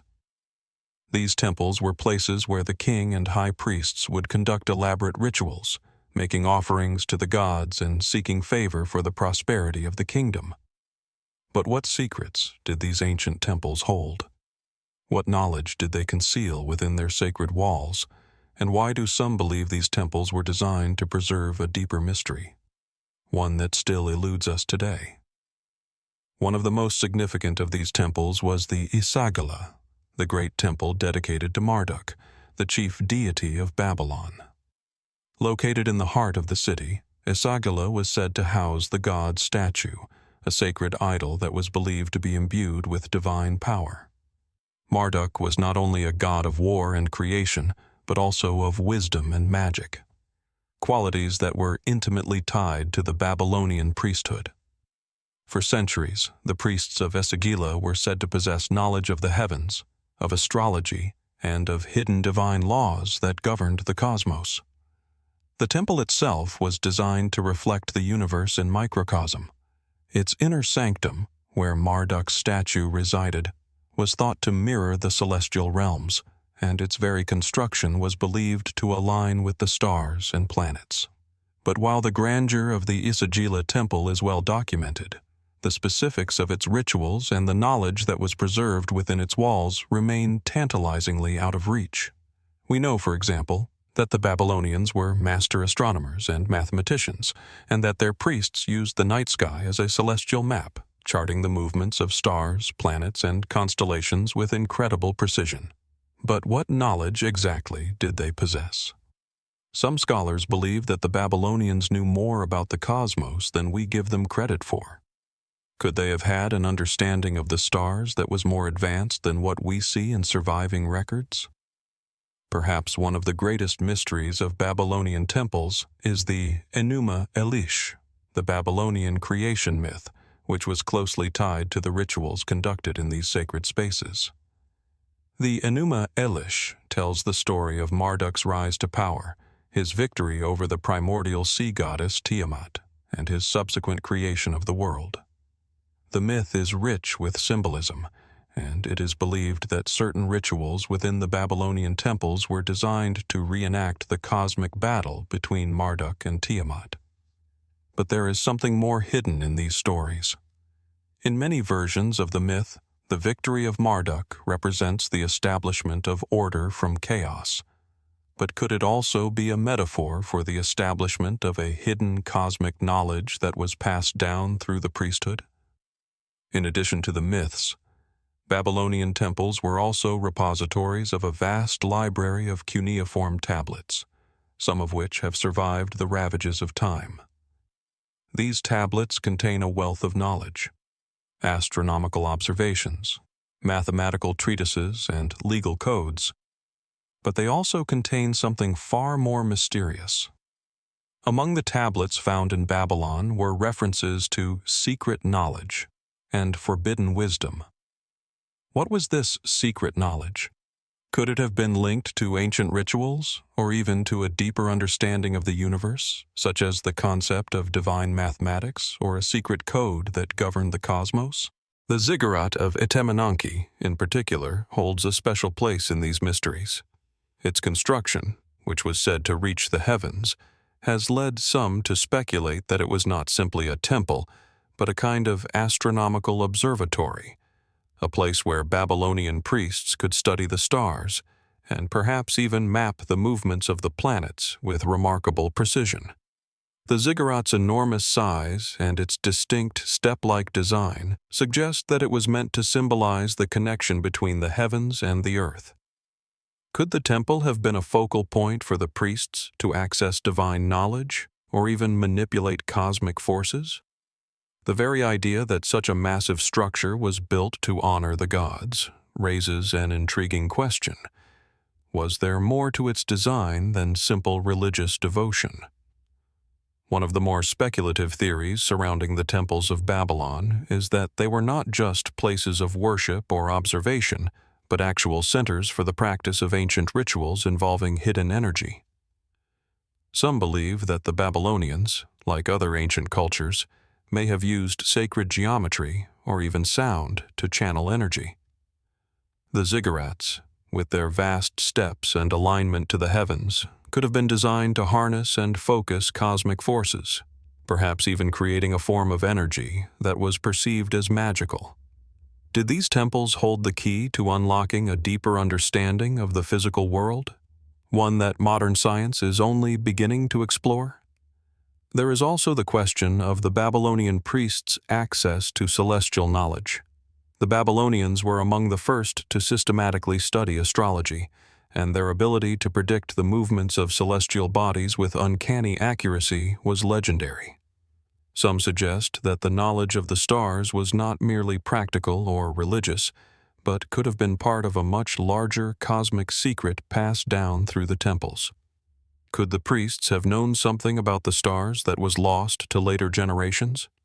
Did they understand the connections between the movements of the heavens and the earth? And if so, what did they use this knowledge for?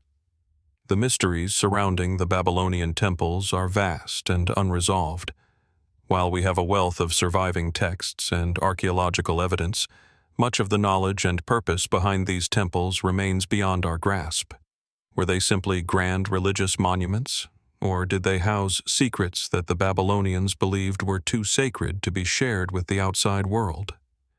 Did the temple priests possess knowledge that has been lost to history, or are there still hidden scrolls or tablets waiting to be uncovered? The secrets of the ancient Babylonian temples continue to elude us, and as we study their ruins, we are left with more questions than answers. What knowledge did these sacred spaces protect, and what were the Babylonians truly seeking when they built these monumental structures? Could it be that the temples, with their intricate designs and celestial alignments, were more than just places of worship? Could they have been gateways to a deeper understanding of the cosmos itself? The answers, it seems, remain locked within the ancient stones, waiting for the day when their secrets will finally be revealed. As we leave the monumental mysteries of Babylon behind, we now find ourselves in the lush, mist-covered mountains of Peru, where the ancient stones of another forgotten civilization still whisper their secrets to those who listen closely enough. This is the story of Vilcabamba, the last refuge of the Incas, a place of such mystery and intrigue that it has captured the imagination of historians and adventurers for centuries. Tucked away in the dense forests of the Andes, this hidden city has long been the subject of speculation and myth, its exact location shrouded in secrecy for hundreds of years. Imagine walking through the towering mountain ranges of the Peruvian jungle. The air is thick with humidity, and the scent of wet earth and moss fills your lungs. Ahead, the ancient stone terraces of Vilcabamba begin to emerge from the mist, their weathered edges worn smooth by time. The city, which once served as the final stronghold of the Incas during the Spanish conquest, is a labyrinth of narrow pathways, terraced hillsides, and crumbling stone walls. Although the site has been explored by archaeologists, much of it still remains hidden, swallowed by the dense jungle and the passage of time. Few modern eyes have seen it in its entirety, and many aspects of its history continue to elude us. Vilcabamba, sometimes referred to as the last Inca capital, was founded in the early 16th century as a retreat from the Spanish invaders who had overthrown the great Inca Empire. After the fall of the Incan capital, Cusco, the remaining Inca elite fled into the remote mountain stronghold of Vilcabamba to preserve their culture and traditions in secrecy. The city was not only a sanctuary but also a place where the Incas could regroup, planning a future rebellion against the Spanish colonial forces. But despite its strategic importance, Vilcabamba was a city hidden from the world, almost as if it were deliberately designed to disappear from history. The most intriguing mystery surrounding Vilcabamba is its exact location. The city was described in Spanish chronicles, and it was known to have been a place of great significance for the Incas. However, for centuries, no one knew where it was.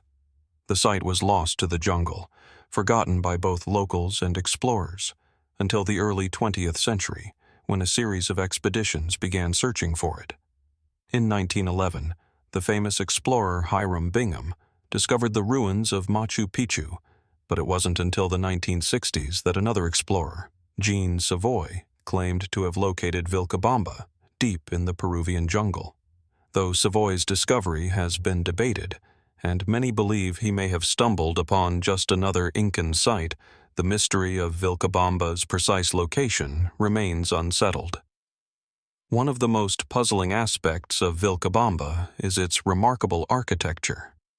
The city was designed with a level of precision and foresight that speaks to the advanced engineering skills of the Incas. The Incan Empire was known for its sophisticated construction techniques, including the ability to shape stones so precisely that they fit together without the use of mortar.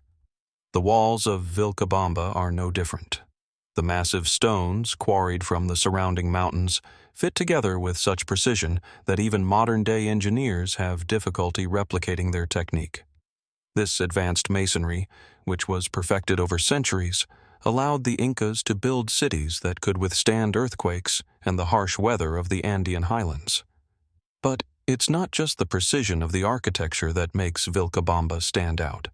It's also its location. The city was built into the side of a steep mountain, making it nearly impossible to access without the knowledge of secret paths. The Inca engineers, with their intimate knowledge of the landscape, created terraces and roads that snaked their way through the mountainous terrain, connecting the city to the rest of the Inca Empire. Yet, despite these efforts, the location of Vilcabamba was kept hidden from the Spanish for decades. This begs the question, how did the Incas manage to keep such an important city so secret for so long? Did they possess knowledge of the land that was lost to time? Or were there other, more mystical forces at play that helped conceal the city from the eyes of outsiders? As we explore the ruins of Vilcabamba, it becomes clear that there are many unanswered questions about the city's design and purpose. One of the most compelling aspects of the site is the presence of what are believed to be ritual spaces. These areas, which contain platforms and altars, suggest that Vilcabamba was not just a military stronghold, but also a center of religious and cultural significance. The Incas were deeply spiritual people, and their religion revolved around the worship of nature, with particular reverence for the sun god, Inti. The presence of these ritual spaces raises the question, was Vilcabamba a place where the Incas performed sacred ceremonies, or was it a hidden sanctuary where the royal Incan family and high priests could commune with the divine in secret? The Inca Empire, at its height, was an empire built on vast networks of trade, military conquest, and religious power. But after the arrival of the Spanish conquistadors in the early 1500s, this great empire crumbled. The last Inca ruler, Atahualpa, was captured and executed by the Spanish, and the Inca capital of Cusco was taken. Yet the Incas did not go quietly into history. Instead, they retreated into the jungles of Vilcabamba, where they continued to resist Spanish rule for nearly 40 years. The most famous of these last Inca rulers was Tupac Amaru, who became the symbol of Incan resistance after he took command of the fortress city in the 1570s. Tupac Amaru was eventually captured by the Spanish and executed, marking the end of the last Inca dynasty. But despite this, Vilcabamba remained a site of resistance and secrecy until it was finally abandoned in the late 16th century. What makes Vilcabamba so compelling is not just its association with the final days of the Inca Empire, but also the sense of unfinished history that surrounds it. Unlike the grandiose sites like Machu Picchu, which have been meticulously studied and restored, Vilcabamba remains largely unexamined, hidden beneath a thick blanket of jungle. While much of what we know about the site has been uncovered, the lack of comprehensive exploration means that its full story remains untold. What remains buried beneath the jungle floor, still waiting to be unearthed? Even today, new discoveries are being made at Vilcabamba, as archaeologists and historians continue to piece together the last chapter of the Inca Empire. However, the city's secretive nature, its remote location, and the challenges of studying it make it a place where many questions still linger. Could there be more hidden temples, more artifacts that reveal the lost knowledge of the Incas, or perhaps even ancient manuscripts that detail the fall of the great empire and the survival of its last remnants in Vilcabamba? The mystery of Vilcabamba, the lost city of the Incas, remains as elusive as the people who once called it home. Was it a last bastion of defiance against the Spanish, or a place of refuge where the Incas could preserve their sacred traditions in secret? And more importantly, What secrets still lie hidden beneath the overgrowth of the Andean jungle, waiting to be uncovered by those brave enough to search for them? The answers, it seems, remain shrouded in the misty mountains, just beyond our reach. As we leave the mystical city of Vilcabamba behind, our journey takes us into the heart of ancient Egypt, where one of history's greatest enigmas still beckons from the shadows. The Rosetta Stone, an unassuming slab of rock, stands as both a key to the past and a symbol of humanity's quest for knowledge. With its etched surface, this stone holds a world of secrets waiting to be fully understood. Though the Rosetta Stone is no longer lost in the sands of time, the mystery surrounding its discovery and its implications has not been entirely unraveled. Imagine standing before it. The Rosetta Stone is dark, roughly 3 feet tall and 2 feet wide, its surface covered in intricately carved inscriptions. The stone itself looks weathered by centuries, its edges chipped by time, but the 3 scripts that adorn it remain remarkably preserved, the symbols as clear as the day they were first carved. It's difficult to comprehend the immense historical significance of this object. To many, it represents the key that unlocked an entire ancient world, the Egyptian civilization. But to others, it remains a perplexing artifact with still hidden secrets, offering only partial answers to the questions that have long baffled historians and linguists. The Rosetta Stone was discovered in 1799 by French soldiers during Napoleon's campaign in Egypt. As they were digging the foundations for a fort near the town of Rosetta, in the Nile Delta, they unearthed this large slab of basalt, inscribed with text in 3 different scripts: Greek, Demotic, and hieroglyphic.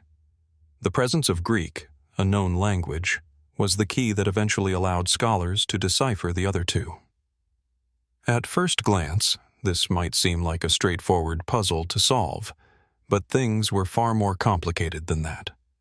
The stone's inscription was a decree issued by the Egyptian priests in 196 BCE, commemorating the reign of Ptolemy V.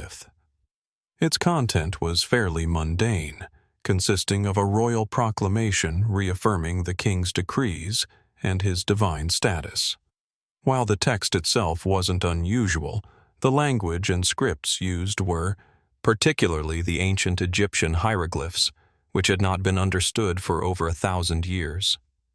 The discovery of the stone presented an unprecedented opportunity to crack the code of hieroglyphs, a language that had long been a mystery. At the time of its discovery, the last known hieroglyphic inscription had been made more than 1,500 years earlier, and no one alive knew how to read or understand the symbols. Hieroglyphs had fallen into obscurity after the fall of the Egyptian Empire, and their meaning had been lost to history. The Rosetta Stone, with its parallel inscriptions, provided scholars with a rare glimpse into the language of the ancient Egyptians. Greek was the only language known to scholars at the time, making it the crucial tool for deciphering the hieroglyphs. The breakthrough came in 1822, when the French scholar Jean-François Champollion made the monumental discovery that would forever change our understanding of ancient Egypt. By carefully comparing the Greek text with the hieroglyphic and demotic scripts, Champollion realized that some of the symbols represented sounds, not just concepts or words. This was the key to unlocking the meaning of the hieroglyphs. Champollion's work laid the foundation for the study of Egyptology, and with the decipherment of the Rosetta Stone, ancient Egyptian civilization was once again brought to life, revealing the mysteries of its language, culture, and history. However, despite the profound breakthroughs made possible by the Rosetta Stone, many questions still linger. The stone itself is not the entire answer to the mysteries of ancient Egypt. It is merely the key that opened the door. While Champollion's work allowed us to read the hieroglyphs, much of the underlying context remains elusive. The stone's message is clear, but what was it truly meant to communicate? Why, after so many years, did it take the discovery of this particular object to unlock the past? There is also the matter of the demotic script. Unlike hieroglyphs, which are pictorial and represent ideas or sounds, demotic is more of a cursive script used for daily administrative tasks, much like a modern shorthand. While Champollion's decipherment of hieroglyphs was groundbreaking, demotic remains a more complex and less understood script. It is likely that more inscriptions in demotic will need to be discovered to fully understand the intricacies of this ancient Egyptian writing system. Another unanswered question concerns the origin of the Rosetta Stone itself. The stone's discovery in Rosetta was not the first time an ancient inscription had been found in Egypt, but it was by far the most significant. However, why was this particular decree carved on such a large stone, and why did it remain intact for so long? Were there other similar stones, other records of royal decrees, scattered throughout the region, or was this the only one to survive the ravages of time? And why was it found in such a remote location, far from the ancient centers of Egyptian power? The stone's survival is as much a mystery as its discovery. The most intriguing mystery of all, perhaps, is what secrets the Rosetta Stone has yet to reveal. While scholars have made great strides in understanding the language of ancient Egypt, there are still countless inscriptions, stories, and records left to uncover. The Rosetta Stone is not the end of the journey. It's merely the beginning. It has opened the floodgates to a deeper understanding of ancient Egyptian civilization, but there are still parts of this world that remain hidden from us, waiting to be discovered. Could there be additional stones, inscriptions, or tablets buried beneath the sands, still waiting to be unearthed? Could they contain knowledge that was deliberately kept hidden, or perhaps forgotten over time? And what might these ancient texts reveal about the culture, beliefs, and practices of the Egyptians? Practices that may have shaped the world in ways we are only beginning to understand? The Rosetta Stone, in its simplicity, encapsulates one of the most profound mysteries of human history. It is a tangible object, a piece of the past, yet it remains a symbol of the questions that continue to elude us.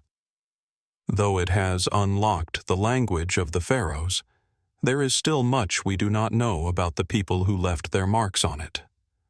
What was the true extent of their knowledge, and what might still be hidden, buried in the sands of Egypt, waiting to be rediscovered? As we reflect on this ancient artifact, we are reminded that mysteries are often not solved in their entirety. Instead, they invite us to continue searching, to peel back the layers of history one by one, until all that remains is a clearer understanding of the world that once was. The Rosetta Stone has shown us the power of language to unlock the past, but what lies beyond it, waiting to be revealed, is still anyone's guess. As we leave behind the Rosetta Stone and the world of ancient Egypt, we turn our focus to a mystery that has haunted the historical world for centuries. A mystery that spans the great expanse of empires, continents, and time. It is a mystery about one of the greatest conquerors in history, a man whose legacy is as vast as the lands he once ruled. Yet, despite the grandeur of his life, there is a shadowy void in his story, a void that surrounds his final resting place. Where is the lost tomb of Alexander the Great? Imagine standing in the ancient city of Alexandria, Egypt, the sun glinting off the Mediterranean waters, the air thick with the scent of salt and history. Alexandria was once the jewel of the Hellenistic world, a city founded by Alexander himself, a place where knowledge, culture, and power coexisted. It was here in this bustling city that Alexander the Great was said to have been laid to rest. Yet, despite its historical importance, the exact location of his tomb remains one of the most elusive puzzles in archaeology. Over 2,000 years have passed since his death in 323 BCE, and still no one knows for sure where his body was buried. The search for his final resting place has led archaeologists and historians down countless dead ends, and many theories, ranging from the plausible to the fantastical, have emerged over the centuries. The story of Alexander's death is itself shrouded in mystery. After a short, feverish illness, the king died at the age of 32 in the palace of Nebuchadnezzar II in Babylon. His sudden death, at the peak of his power, left the ancient world in shock. But what followed his death was equally remarkable. His body, instead of being interred in Babylon, was taken on an extraordinary journey across the ancient world. His generals, seeking to honor his memory, decided that his remains should be transported to the city of Alexandria, where his tomb would become a site of reverence and power. The procession took several years, passing through various regions, before it finally arrived in Alexandria. However, this journey, meant to honor the king's legacy, also marked the beginning of the tomb's mystery.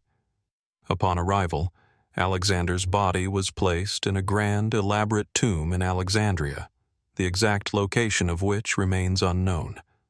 Ancient texts describe this tomb as being a place of great prestige, a structure that attracted visitors from all corners of the ancient world. Ptolemy II, one of Alexander's successors, is said to have made the tomb even more magnificent, placing it in a sanctuary alongside the gods, with a grand monument commemorating the king's life. The tomb became a place where travelers and admirers could come to witness the majesty of Alexander's remains. Yet, despite these detailed descriptions, no one has ever definitively pinpointed the tomb's location. One of the first major searches for Alexander's tomb was conducted by the Roman Emperor Augustus in the 1st century BCE. Augustus, seeking to honor the great king, allegedly visited the tomb in Alexandria and even offered sacrifices at the site. Yet despite his efforts, no definitive records were left behind that describe its exact location. Over the centuries, the tomb continued to attract attention, especially from Roman emperors, who sought to associate themselves with the glory of Alexander's legacy. Emperors such as Julius Caesar and Carus are said to have visited the tomb, but again, no record has ever conclusively identified where it lay. By the time of the early medieval period, Alexandria's political and cultural landscape had changed dramatically. The once great city, now facing invasions and shifting power structures, saw the tomb fall into neglect. Ancient descriptions of the tomb became increasingly scarce, and it eventually disappeared from historical records altogether. Some scholars suggest that the tomb was either destroyed in a natural disaster, buried under the growing city, or lost to time. Yet others believe that it was hidden deliberately, a tomb concealed to protect the legendary king's remains from desecration or theft. So, where is the tomb of Alexander the Great? Theories abound, but none have yielded definitive proof. One of the most widely discussed possibilities is that the tomb lies somewhere in the heart of modern Alexandria, beneath the streets of the city itself. Archaeological expeditions have turned up nothing but the belief that Alexander's tomb is hidden somewhere beneath Alexandria's layers of history remains a popular one. Some researchers even suggest that the tomb may be located beneath the Serapeum, a temple dedicated to the god Serapis that was constructed in the 3rd century BCE. The Serapeum was one of the most important religious centers in Alexandria, and it is thought that Alexander's tomb may have been incorporated into the temple complex. If this is true, then the tomb could lie beneath the foundations of the temple, obscured by the passage of time and the construction of new buildings. Another intriguing theory places Alexander's tomb in the ancient Macedonian city of Aigai, in present-day Greece, where Alexander's father, Philip II, was buried. Some historians believe that Alexander's body might have been brought back to his homeland after his death, and that he was buried beside his father in the royal burial grounds of Aigai. This theory is bolstered by the discovery of several royal tombs at Aigai in the 1970s, which include ornate burial chambers and significant artifacts. However, there is no concrete evidence linking these tombs to Alexander himself. There is also the possibility that Alexander's tomb was lost in the ancient city of Babylon, where he died. While there are no records confirming the location of his tomb in Babylon, it is thought by some that the tomb may have been built there before being relocated to Alexandria. Some have even suggested that Alexander's final resting place might have been deliberately obscured by his successors, who sought to distance themselves from his overwhelming legacy. As the years go by, the search for Alexander's tomb continues, driven by a mix of historical curiosity and the enduring fascination with the man himself. But even as modern archaeology uncovers the ancient world, the final resting place of Alexander the Great remains as elusive as ever. Could it be buried beneath the streets of Alexandria, lost to time and human history? Or might it lie hidden in one of the many ancient cities that Alexander himself once called home? The search for Alexander's tomb remains one of the great historical mysteries, a question that continues to puzzle scholars, explorers, and adventurers alike. As we reflect on this ongoing mystery, we are reminded that some of history's greatest secrets are never fully revealed. Alexander's tomb, like many ancient enigmas, is a riddle that may never be solved, and yet it compels us to keep searching, to keep seeking the truth beneath the surface of history. What secrets does this lost tomb still hold, and what might we discover if, one day, it is uncovered? Until that time, the mystery of Alexander's final resting place will remain one of the most captivating questions in the study of ancient history. As we leave behind the mystery of Alexander the Great's tomb, we now journey to a quieter, lesser-known corner of the world, the heart of Minnesota, USA, where an unassuming slab of stone has cast a long shadow over the history of exploration in North America. This is the story of the Kensington Runestone, a curious artifact that has stirred debate, intrigue, and controversy since its discovery in 1898. Some believe it holds the key to an ancient, forgotten chapter of history, one that suggests Vikings reached the Americas long before Columbus. But what exactly is the message inscribed on this stone, and why has it sparked such heated arguments among historians and archaeologists? Imagine standing in the quiet woods of Kensington, Minnesota. You're walking through a dense forest, the air rich with the smell of pine and earth, the only sounds the soft rustle of leaves and the occasional bird call. Amidst the trees lies a large stone, partially buried beneath moss and dirt, its surface marked by strange carvings. This is the Kensington Runestone, a 200-pound slab of sandstone, roughly 32 inches long, 16 inches wide, and 6 inches thick. At first glance, it appears as little more than an ordinary rock, worn smooth by time and nature. But look closer, and you see something that shouldn't belong. A series of symbols etched into the stone's surface, cryptic and enigmatic. The inscription on the stone is written in a form of Old Norse, the language of the Vikings, and it tells a curious tale. The stone's message appears to be a commemorative inscription, claiming that a group of Norse explorers, led by a man named Olaf Overdal, landed in North America in the year 1362. The message recounts how these men had traveled westward from the Vinland settlements, established long before the Viking expeditions were supposedly believed to have ended.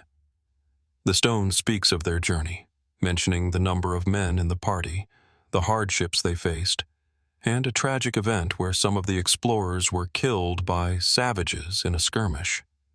But the inscription is vague, leaving us to wonder, was this stone truly left behind by Norsemen who ventured deep into the heart of what is now the United States, or is it a hoax, an elaborate forgery crafted by someone with a deep interest in Norse history? The discovery of the stone by a farmer named Olaf Oman in the late 19th century immediately drew attention, and the message on the stone sent shockwaves through the academic community. For years, mainstream historians believed that the Vikings had only ventured as far as Newfoundland in Canada, establishing the Vinland settlement around the year 1000 CE. The idea that Norse explorers had ventured farther south into the heart of North America seemed to challenge long-held beliefs about the limits of their reach. If the Kensington runestone was genuine, it would rewrite the history of early European exploration in the Americas. Yet, skepticism surrounding the stone's authenticity was immediate. The fact that the stone was found in the 19th century in a rural farm area with no prior historical records of Viking activity raised suspicions. Some have suggested that Oman may have carved the inscription himself, a theory based on the stone's apparent modern appearance and the lack of any corroborating evidence of Viking presence in the region. Others believe that the stone was part of a 19th century effort to craft a fabricated history of Viking exploration in North America, spurred by the romantic fascination with the Vikings and their legendary voyages. Further compounding the mystery, the inscription on the Kensington runestone contains several peculiarities. For one, the use of the long S, a letter form that was not common in the 14th century, appears on the stone. In addition, some of the characters in the inscription do not match known Old Norse forms. This has led some to suggest that the stone's inscription could not have been made by a group of Norsemen in the 14th century, as it doesn't align with the language and style of the time. Instead, these anomalies point to the possibility that the inscription was either the product of a later forger or that the stone's creator was unfamiliar with the true forms of Old Norse. But not everyone is convinced by these arguments. Over the years, numerous experts in Norse languages, archaeology, and history have examined the Kensington runestone, offering varying theories about its origins. Some believe that the stone is, indeed, authentic, that it is a genuine relic left by Norse explorers who ventured farther into the Americas than previously thought.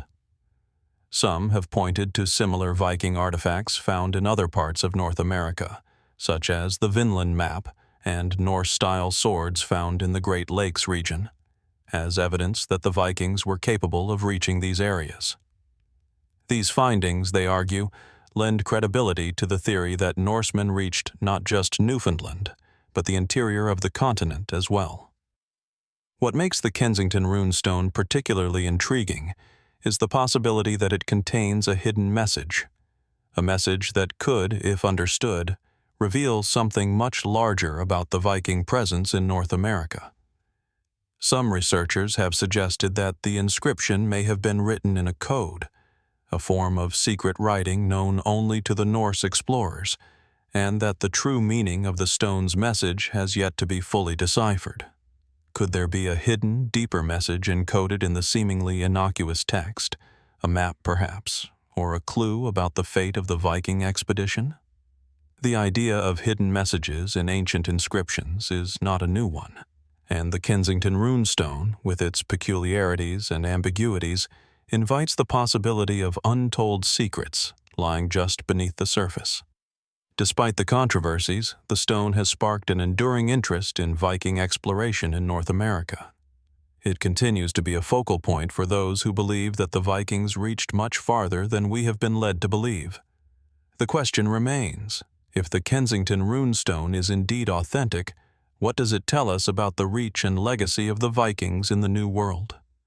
What could it reveal about their settlements, their voyages, and the ancient history of North America that has been hidden from us for so long? And yet, the mystery endures.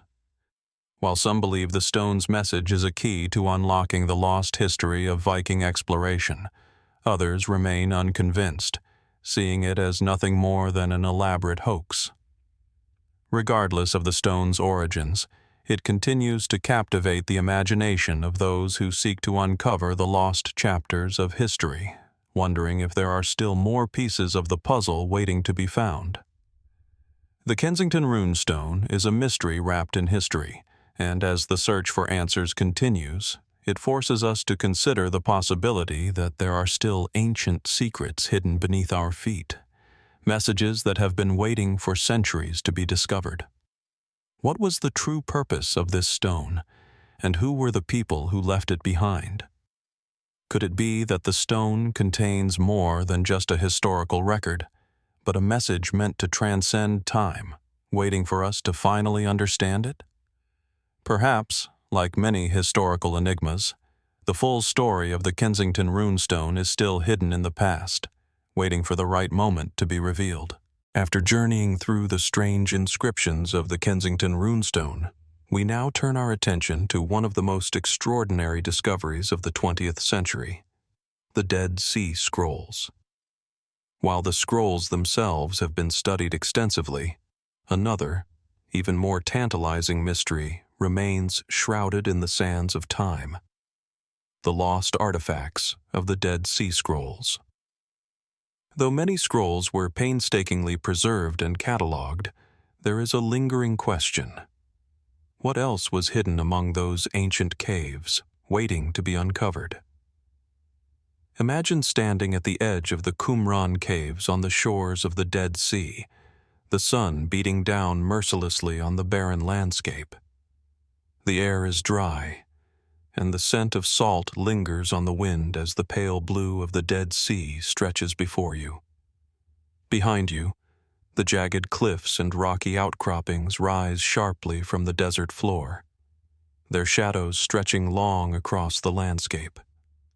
The area feels timeless, almost otherworldly, a stark and silent place where secrets from the distant past seem to sleep beneath the surface. In 1947, the first of the Dead Sea Scrolls was discovered by a young Bedouin shepherd who had wandered into the caves in search of a lost goat. What he found in the dark, hidden recesses of the caves would change the world of archaeology and biblical scholarship forever. Over the next few years, additional scrolls were uncovered, revealing a wealth of ancient texts that would eventually become known as the Dead Sea Scrolls. These manuscripts, some of which date back more than 2,000 years, contain writings that illuminate the religious and cultural landscape of the ancient Jewish world. Among them are copies of nearly every book of the Hebrew Bible, along with other texts that were previously unknown, shedding light on the beliefs, practices, and conflicts of the time. The scrolls were hidden in the caves by the Essene community, a Jewish sect that lived in the region during the Second Temple period. The scrolls provide invaluable insights into the religious landscape of the time and have contributed significantly to our understanding of early Christianity and Judaism. Yet, for all the significance of these texts, there is a deeper, more mysterious layer to the story of the Dead Sea Scrolls, an enigma involving the artifacts that may have been hidden alongside them. In the years following the discovery of the scrolls, rumors began to circulate of other, more valuable objects, artifacts that were said to have been part of the collection of the Essenes or hidden within the caves by those who sought to protect them from invaders. These lost artifacts, golden relics, sacred objects, and perhaps even the long-rumored Ark of the Covenant, were said to be hidden somewhere in the caves of Qumran or the surrounding desert, waiting to be discovered. One of the most tantalizing of these stories revolves around the Copper Scroll, a text that stands apart from the others found in the caves. Unlike the parchment or papyrus scrolls, the Copper Scroll is made of metal and contains a list of hidden treasures, most notably a series of locations, many of which are believed to be the resting places of vast wealth. Some believe that the Copper Scroll points to the location of gold, silver, and priceless artifacts that were hidden away by the Essenes or other groups during the Roman conquest of Judea. Yet, despite extensive searches over the years, none of these treasures have been found. What happened to them? Did they truly exist, or were they lost forever in the shifting sands of time? The Copper Scroll presents a unique mystery. Its contents are not written in a cryptic or allegorical style like many ancient texts. Instead, it lists specific locations and measurements, seemingly offering directions to hidden treasures. The list includes references to several caves and locations near the Dead Sea, but no one has been able to decipher the exact locations or recover any of the treasures mentioned in the scroll. Some scholars believe that the scroll's instructions are a type of treasure map, leading to caches of religious or ritual artifacts that were hidden by the Essenes to protect them from plundering invaders. But why were these treasures hidden in such a manner? And where could they possibly be now? The copper scroll is not the only clue that suggests the presence of lost artifacts. In the years since the scroll's discovery, there have been reports of other mysterious objects found in the caves or surrounding areas. Objects that were said to be linked to the scrolls, but were never fully catalogued or analyzed. Some claim that there were golden tablets, scroll cases, and even ritual objects that were taken from the caves in the chaos following the initial discoveries. These items, if they truly existed, could provide important insight into the lives of the Essene community and their beliefs. Yet, they have never been fully accounted for, and their current whereabouts remain a mystery. Another theory, based on biblical and historical records, suggests that the Ark of the Covenant, the sacred chest that held the tablets of the Ten Commandments, was hidden in the caves of Qumran long before the Roman legions arrived. This idea has captured the imagination of treasure hunters and scholars alike. Could it be that the Ark, along with other holy relics, was secreted away by the Essenes or other Jewish groups to protect it from desecration? If so, what happened to it? Was it taken by treasure hunters in the years following the scroll's discovery? Or was it hidden deeper in the desert, beyond the reach of modern explorers? Despite decades of research, excavation, and exploration, none of these lost artifacts have been recovered. The caves of Qumran have been combed over and studied by archaeologists from around the world, but they have yielded few clues about the missing relics. In some cases, artifacts have been recovered, but many were either fragmented or not directly related to the scrolls. Could it be that the most significant treasures remain hidden, buried beneath the shifting sands of the Dead Sea region, waiting to be discovered?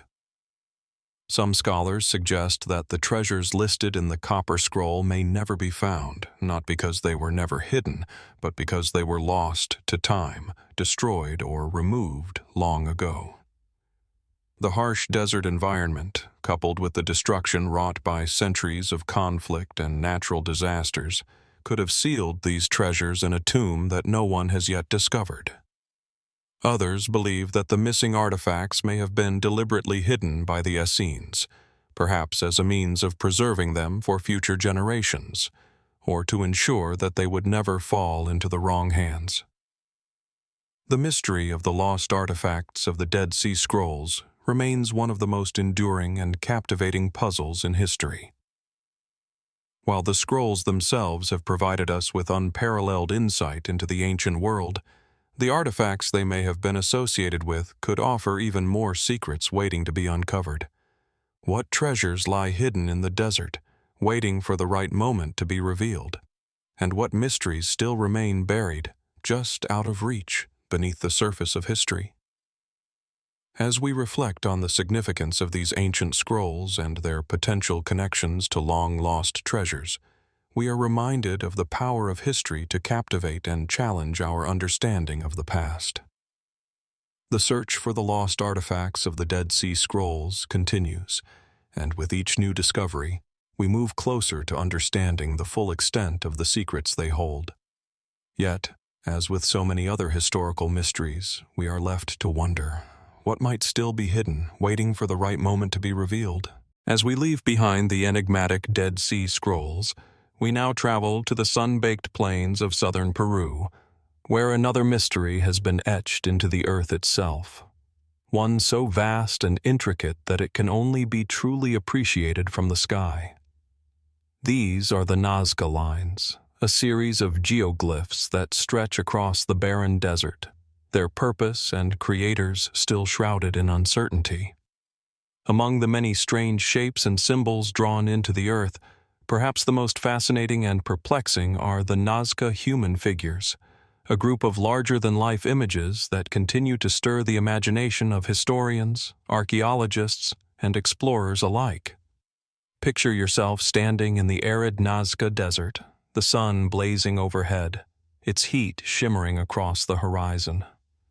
The landscape before you is vast, almost unbroken, save for the occasional scattered rock and sparse vegetation. But as you look down at your feet, something seems strange. The surface of the ground is marked with faint yet distinct lines, long and winding, that stretch off in seemingly arbitrary directions. They meander, intersect, and form shapes, some geometric, others abstract. But what truly catches your eye is a series of enormous human figures, carefully drawn, their outlines visible only from a great height. These Nazca human figures are, for lack of a better word, enormous. Some are as tall as 40 meters, 130 feet, stretching across the desert floor in seemingly symmetrical poses. There are human-like figures, with hands and legs outstretched, some with large, exaggerated heads, and others with bodies contorted in ways that appear unnatural, yet purposeful. They are visible only from the air, making them almost impossible to fully understand without an aerial view, an insight that was, until the invention of flight, entirely out of reach. The Nazca lines themselves were first brought to global attention in the 1930s, when pilots flying over the desert began to notice the intricate patterns etched into the earth below. But it wasn't until years later that scholars began to realize the significance of the human figures among the geoglyphs. These figures are scattered across the desert in various shapes and postures, some with strange markings on their bodies, others appearing to be holding objects in their hands. Some have been interpreted as representations of deities or ritual figures, while others appear to have specific cultural or astronomical meanings. One of the most famous of these figures is the astronaut, a humanoid figure with an oversized head and elongated body, seemingly wearing a helmet. This particular figure has captured the imagination of people around the world, fueling theories about ancient astronauts or extraterrestrial contact. The figure's posture and the position of its hands give the impression that it is reaching out, perhaps signaling to something above or beyond. But what does it truly mean? Is this figure a depiction of a divine being, or could it be something more? A message, perhaps, from the past to the future. Many mainstream scholars believe that the Nazca people, who lived in the region from approximately 200 BCE to 600 CE, created the lines as part of religious or ceremonial rituals. The geoglyphs are thought to have had an astronomical function, marking celestial events like solstices or equinoxes. The Nazca culture, with its complex society and deep connection to the land, may have created these giant figures to honor their gods or to guide them during agricultural or ritual practices. Some anthropologists speculate that the human figures could represent shamanic figures, leaders of religious ceremonies who were believed to possess the ability to commune with the divine. But even within these mainstream interpretations, questions remain. Why were these figures created so large, and why were they made in a way that could only be fully appreciated from the sky? The desert is a vast place, and it's difficult to imagine that such massive figures could have been meant only for human eyes. Could the Nazca people have had an understanding of the landscape that allowed them to create these lines with such precision, or is there something more at play? For those who question the conventional explanations, more speculative theories abound. Some suggest that the Nazca human figures were not intended for earthly eyes at all, but were meant to be seen by the gods or celestial beings, perhaps as part of a spiritual or cosmic connection. Could these geoglyphs have been a way of communicating with forces beyond the realm of human comprehension, entities that might only be able to view them from the heavens above? Other, more fringe theories entertain the idea that the Nazca human figures were created with a purpose beyond ritual. Could these figures, and the larger geoglyphs, have been some sort of ancient map? Theories have suggested that the lines, when viewed from above, might represent navigational pathways, guiding travelers or pilgrims towards sacred sites or important locations. In this interpretation, the human figures could act as markers along a route, signposts for those who knew how to read them. But why create such elaborate and enduring symbols, only to hide them from view, buried in the vast desert, visible only to those fortunate enough to fly? Then, there are those who suggest that the Nazca human figures are not human at all. Some speculate that the forms depicted might be stylized versions of gods or celestial beings, perhaps extraterrestrial entities, as some have posited. This theory, while often ridiculed by mainstream scholars, has persisted in popular culture, fueled by the appearance of humanoid figures with large heads, reminiscent of the descriptions of alien encounters in modern times. While there is no scientific evidence to support the idea of extraterrestrial influence, the peculiar nature of the Nazca human figures continues to make them a subject of fascination. Yet, as we reflect on these figures and their mysterious purpose, we are left with more questions than answers. The Nazca lines, including the human figures, remain one of the most puzzling and awe-inspiring artifacts of ancient South American culture. While the Nazca people may have had their own reasons for creating these figures, we still cannot say for certain what those reasons were, or why they chose to make them so massive and so carefully designed. The mystery of the Nazca human figures is not just one of history. It is a question about the nature of human creativity and the desire to communicate across vast spaces and time. What motivated the Nazca people to create these monumental figures? Were they seeking to communicate with the divine, with the heavens, or with some larger cosmic force? Or were they simply part of a cultural expression, grounded in the rituals and beliefs of a people whose world we can only begin to understand? As the sands of time continue to shift, the Nazca human figures remain an enduring mystery. Their purpose may never be fully revealed, but as we continue to study and explore the strange and awe-inspiring geoglyphs of the Nazca Desert, we are reminded that history is often as much about the questions we ask as the answers we uncover. And in this case, the questions may be just as powerful as the figures themselves. What might still be hidden in the desert, waiting to reveal its secrets? And could there be more to the Nazca lines than we have yet imagined? Leaving behind the Nazca lines, we now turn our gaze to a different kind of mystery, a puzzle not carved into the earth, but drawn on paper, a map whose origins and implications continue to captivate explorers and historians alike.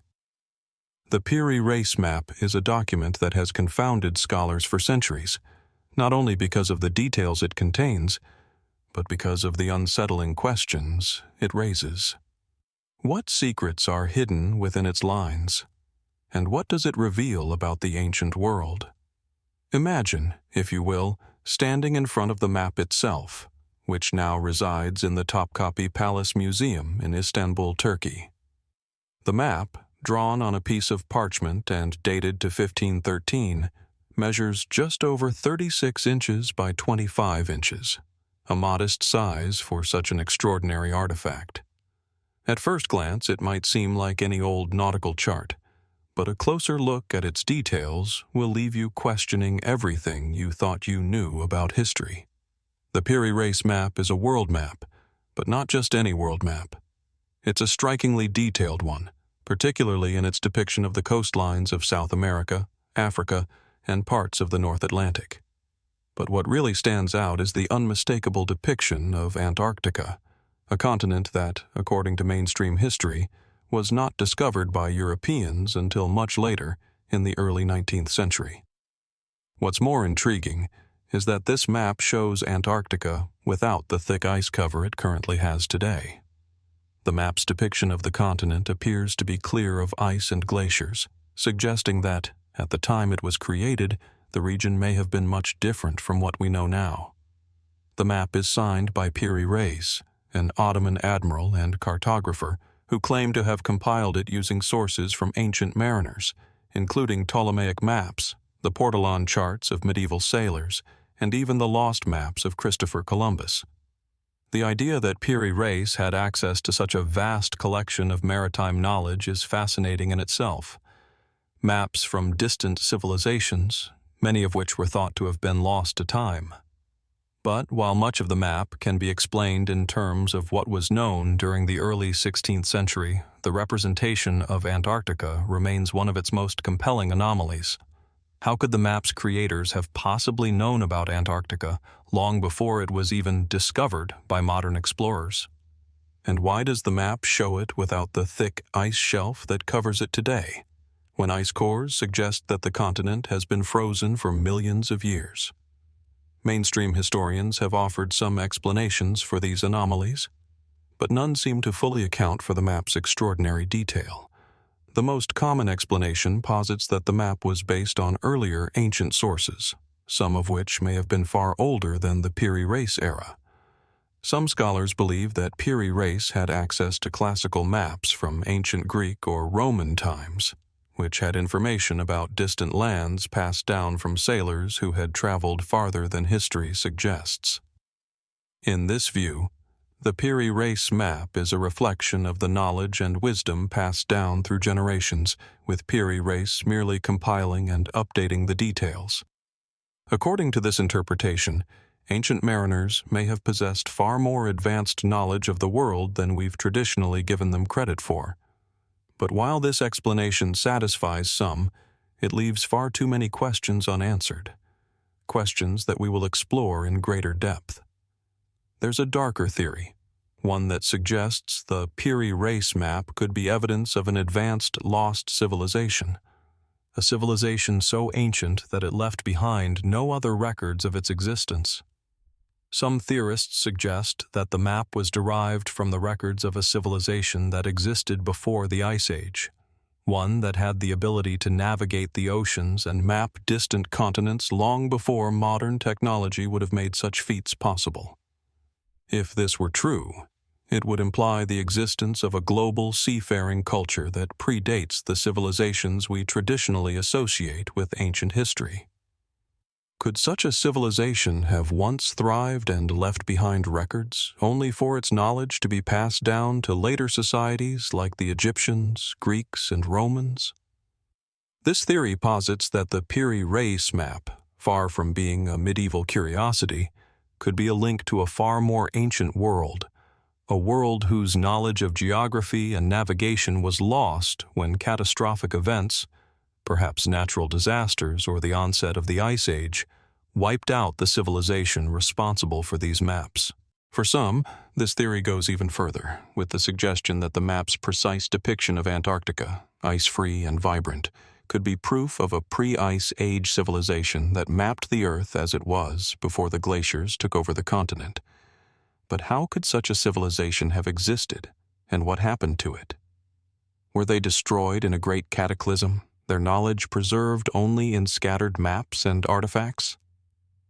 These ideas, though speculative, are part of a growing body of theories that suggest ancient cultures were far more advanced than we typically imagine. But mainstream scholars remain skeptical, pointing to the many other historical maps and sources that could have contributed to Piri Reis's work. They argue that there is no direct evidence linking the Piri Reis map to any lost civilization or pre-Ice Age culture, and that the map's depiction of Antarctica could simply be a mistake or a misunderstanding of the geography. Yet, there are still anomalies in the map that resist simple explanations. The accuracy of the coastlines, for example, is remarkable, especially given the tools available to Piri Reis and other 16th century cartographers. The map seems to show the correct shape of South America, but it also includes details about the coastline of Brazil that were not known to Europeans at the time. These details were not discovered until centuries later, when better navigation tools and more detailed surveys were conducted. So, how did Piri Reis have such knowledge in the first place? As we examine the Piri Reis map and its many unanswered questions, we are confronted with an unsettling realization. What we know about ancient history and exploration is likely just the surface. The map raises the possibility that there may have been far more to the ancient world than we've been able to uncover. Ancient civilizations, perhaps those we've never heard of, might have had knowledge of the world's continents, their geography, and their climate far earlier than we ever imagined. Perhaps the most profound question surrounding the Piri race map is one that continues to linger, unanswered. What happened to the knowledge that once filled the gaps in our understanding of the world? And where might it still be hidden? The map itself may be just a fragment, a small clue pointing to a much larger puzzle that we have yet to fully solve. The Piri race map, with its astonishing precision and perplexing mysteries, remains a riddle that demands our attention. Whether it's a relic of a lost civilization, an artifact of ancient explorers, or simply an inexplicable anomaly, its secrets are still waiting to be uncovered. As we continue to seek answers, we are reminded that history, much like the map itself, is full of hidden paths, and some of them may lead us to answers we never expected. Leaving behind the mysterious Piri race map, we now venture into the depths of the Mediterranean, to a place where history, myth, and the power of the sea converge. Heracleion, the lost, sunken city that lay undisturbed beneath the waves for over 1,000 years. Known to the ancient Greeks as Thonis, Heracleion was a vibrant city that flourished along the Nile Delta in Egypt, once a hub of trade, culture, and religion. Yet, for centuries, its existence was relegated to myth, its story a shadow whispered about by ancient historians. It wasn't until the early 2000s that its secrets began to resurface, brought back to life by the painstaking work of underwater archaeologists. Picture yourself descending into the waters of the Mediterranean, the sun barely filtering through the deep blue as you approach the submerged ruins. The city of Heracleion is now more than 30 feet beneath the surface, a ghostly city buried under centuries of sand, silt, and mystery. From a distance, the city might seem like just another part of the natural landscape, but as you draw closer, the outlines of columns, temples, and statues begin to emerge, rising from the sea floor like the skeletal remains of a forgotten world. The ruins of Heracleion were rediscovered in 2000 by underwater archaeologist Frank Goddio and his team, who were searching the waters near the Egyptian coast. What they found was nothing short of astonishing. A once thriving port city, with streets, buildings, and statues intact, submerged beneath the sea for over 1,200 years. The discovery, while monumental, only added to the mystery that surrounded the city. How could a powerful and important city, one that had once been the gateway between Egypt and Greece, simply disappear from history? What events led to its sudden submergence, and what secrets does it hold beneath the waves? The city of Heracleion was first mentioned by ancient historians, including Herodotus and Strabo, who spoke of a grand port city at the mouth of the Nile, a place where goods from across the Mediterranean world flowed in and out. The city was dedicated to the god Amun and played a key role in the cult of Isis. According to legend, it was the home of the great temple of Amun, a grand structure whose ruins have been uncovered by divers in remarkable condition. The city was a hub for trade, religious pilgrimage, and political activity, attracting traders and travelers from as far as Greece, Phoenicia, and beyond. For centuries, historians believed that Heracleion had simply faded into obscurity, with no trace of its ruins ever being found. Some theorized that it had been destroyed by natural disasters, earthquakes, floods, or other calamities that had left no record of its fall. Others speculated that the city had been abandoned over time, its importance diminished by changes in trade routes or political upheaval. It wasn't until the early 21st century that the truth began to emerge. Heracleion had not vanished. It had sunk beneath the waves. The reasons for its submergence are still debated among experts. Some believe that a combination of natural forces, including earthquakes, flooding, and rising sea levels, may have caused the city to gradually sink into the sea. This theory suggests that the Nile Delta, already prone to seismic activity, may have experienced a series of earthquakes that triggered a catastrophic shift in the landscape, causing parts of the city to slowly collapse and submerge. This scenario would explain why the city was lost without a trace and why its ruins remained hidden for so long. However, the suddenness of the city's disappearance raises further questions. Some researchers suggest that Heracleion may have been the victim of a cataclysmic event, such as a massive tsunami or a gigantic storm, which swept through the region with such force that it drowned the city in a matter of days or even hours. Such a disaster would have been so sudden and overwhelming that it would have left no time for anyone to record or escape, leaving Heracleon's final moments shrouded in silence. As divers explored the site, they uncovered a wealth of artifacts that paint a vivid picture of the city's former glory. Fragments of ceramic pottery, gold jewelry, and bronze statues speak of a rich and prosperous civilization, while the remains of monumental stone structures and sacred temples hint at the city's cultural and religious significance. Among the most remarkable finds is a statue of the god Amun, one of the most important deities in the ancient Egyptian pantheon, standing tall at over 2 meters high. The fact that such a statue could survive underwater for over a millennium is a testament to the incredible preservation of the site. But what is truly fascinating is the discovery of ancient inscriptions that suggest Heracleion was not only a center of trade and religion, but also a city deeply entwined with the politics of its time.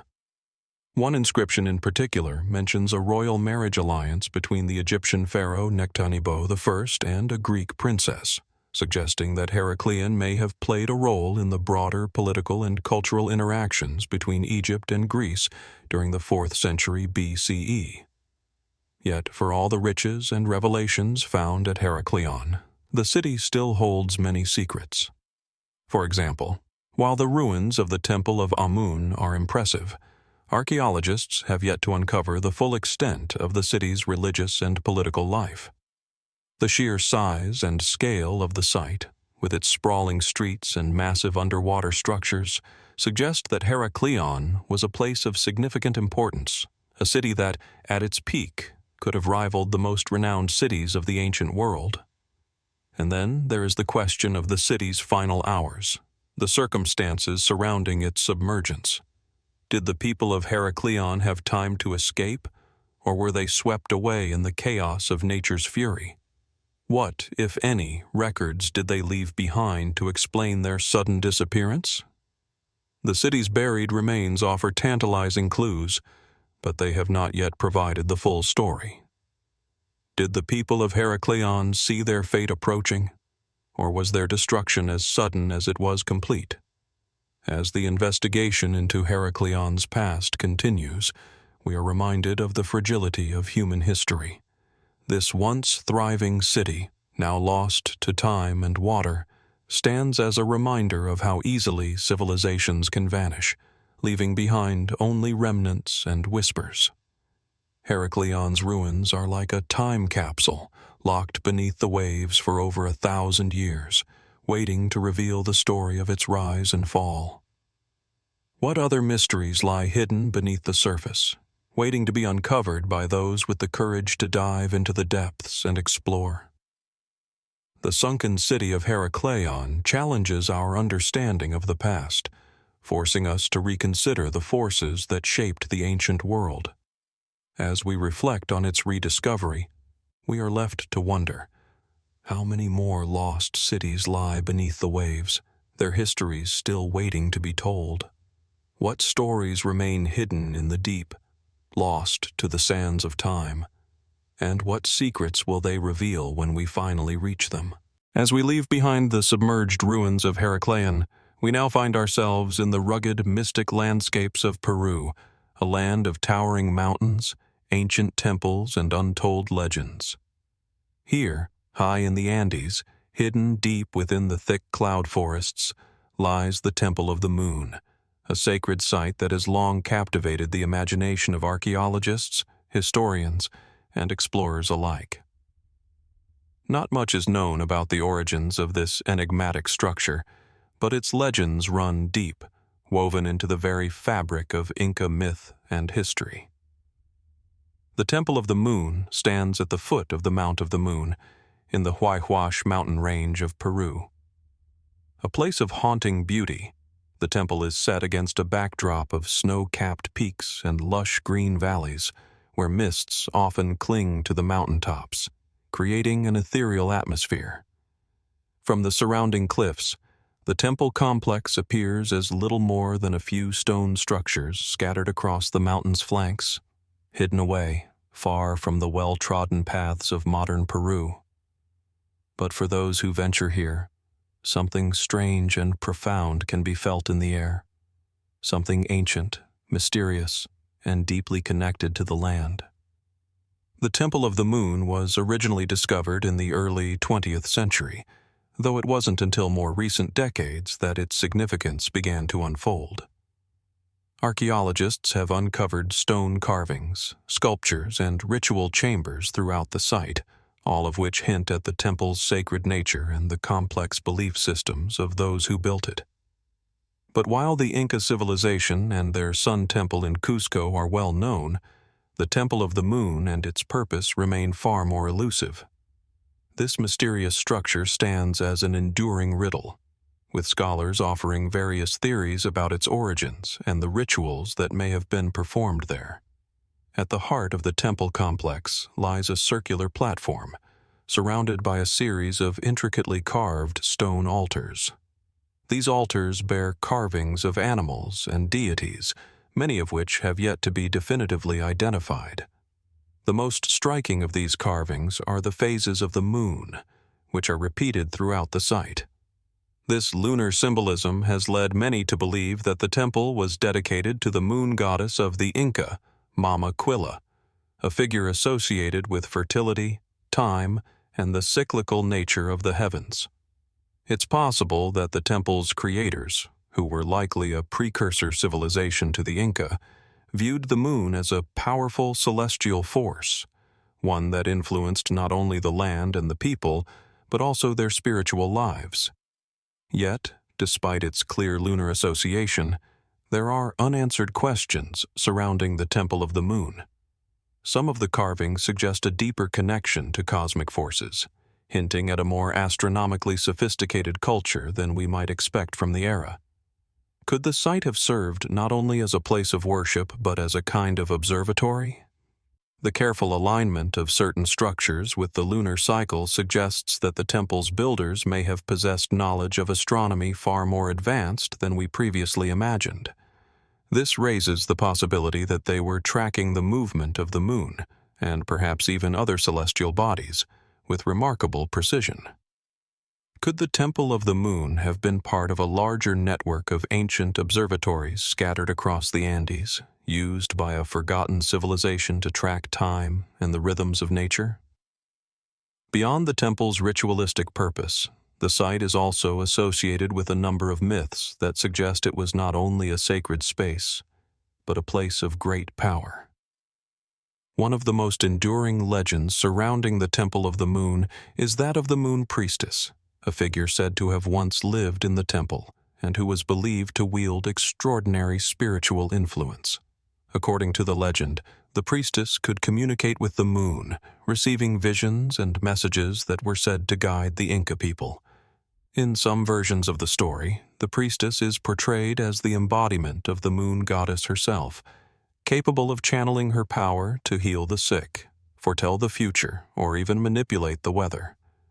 This idea of a divine intermediary, someone who bridged the gap between the human and the divine, is common in many ancient cultures. Was the moon priestess a real figure, or was she simply a mythologized representation of a powerful spiritual leader? But for all the wonder and allure of the Temple of the Moon, there is a darker side to its history. As with many ancient sacred sites, the temple's purpose and functions are clouded by mysticism and secrecy. Some theories suggest that the temple was not just a center of worship, but a site for ritual sacrifice, a place where people were offered to the gods in order to ensure fertility, agricultural prosperity, or military victory. The presence of elaborate stone altars and the lunar symbolism that permeates the site may be evidence of these sacrificial rites, which were often carried out in the belief that they would bring divine favor to the people. While this theory is supported by the discovery of ritual objects and human remains in some parts of the temple, there is still much speculation as to the nature and extent of the practices that took place there. Was the moon worshipped as a gentle, nurturing goddess, or was it seen as a more unpredictable and dangerous force, one that required appeasement through ritual bloodshed?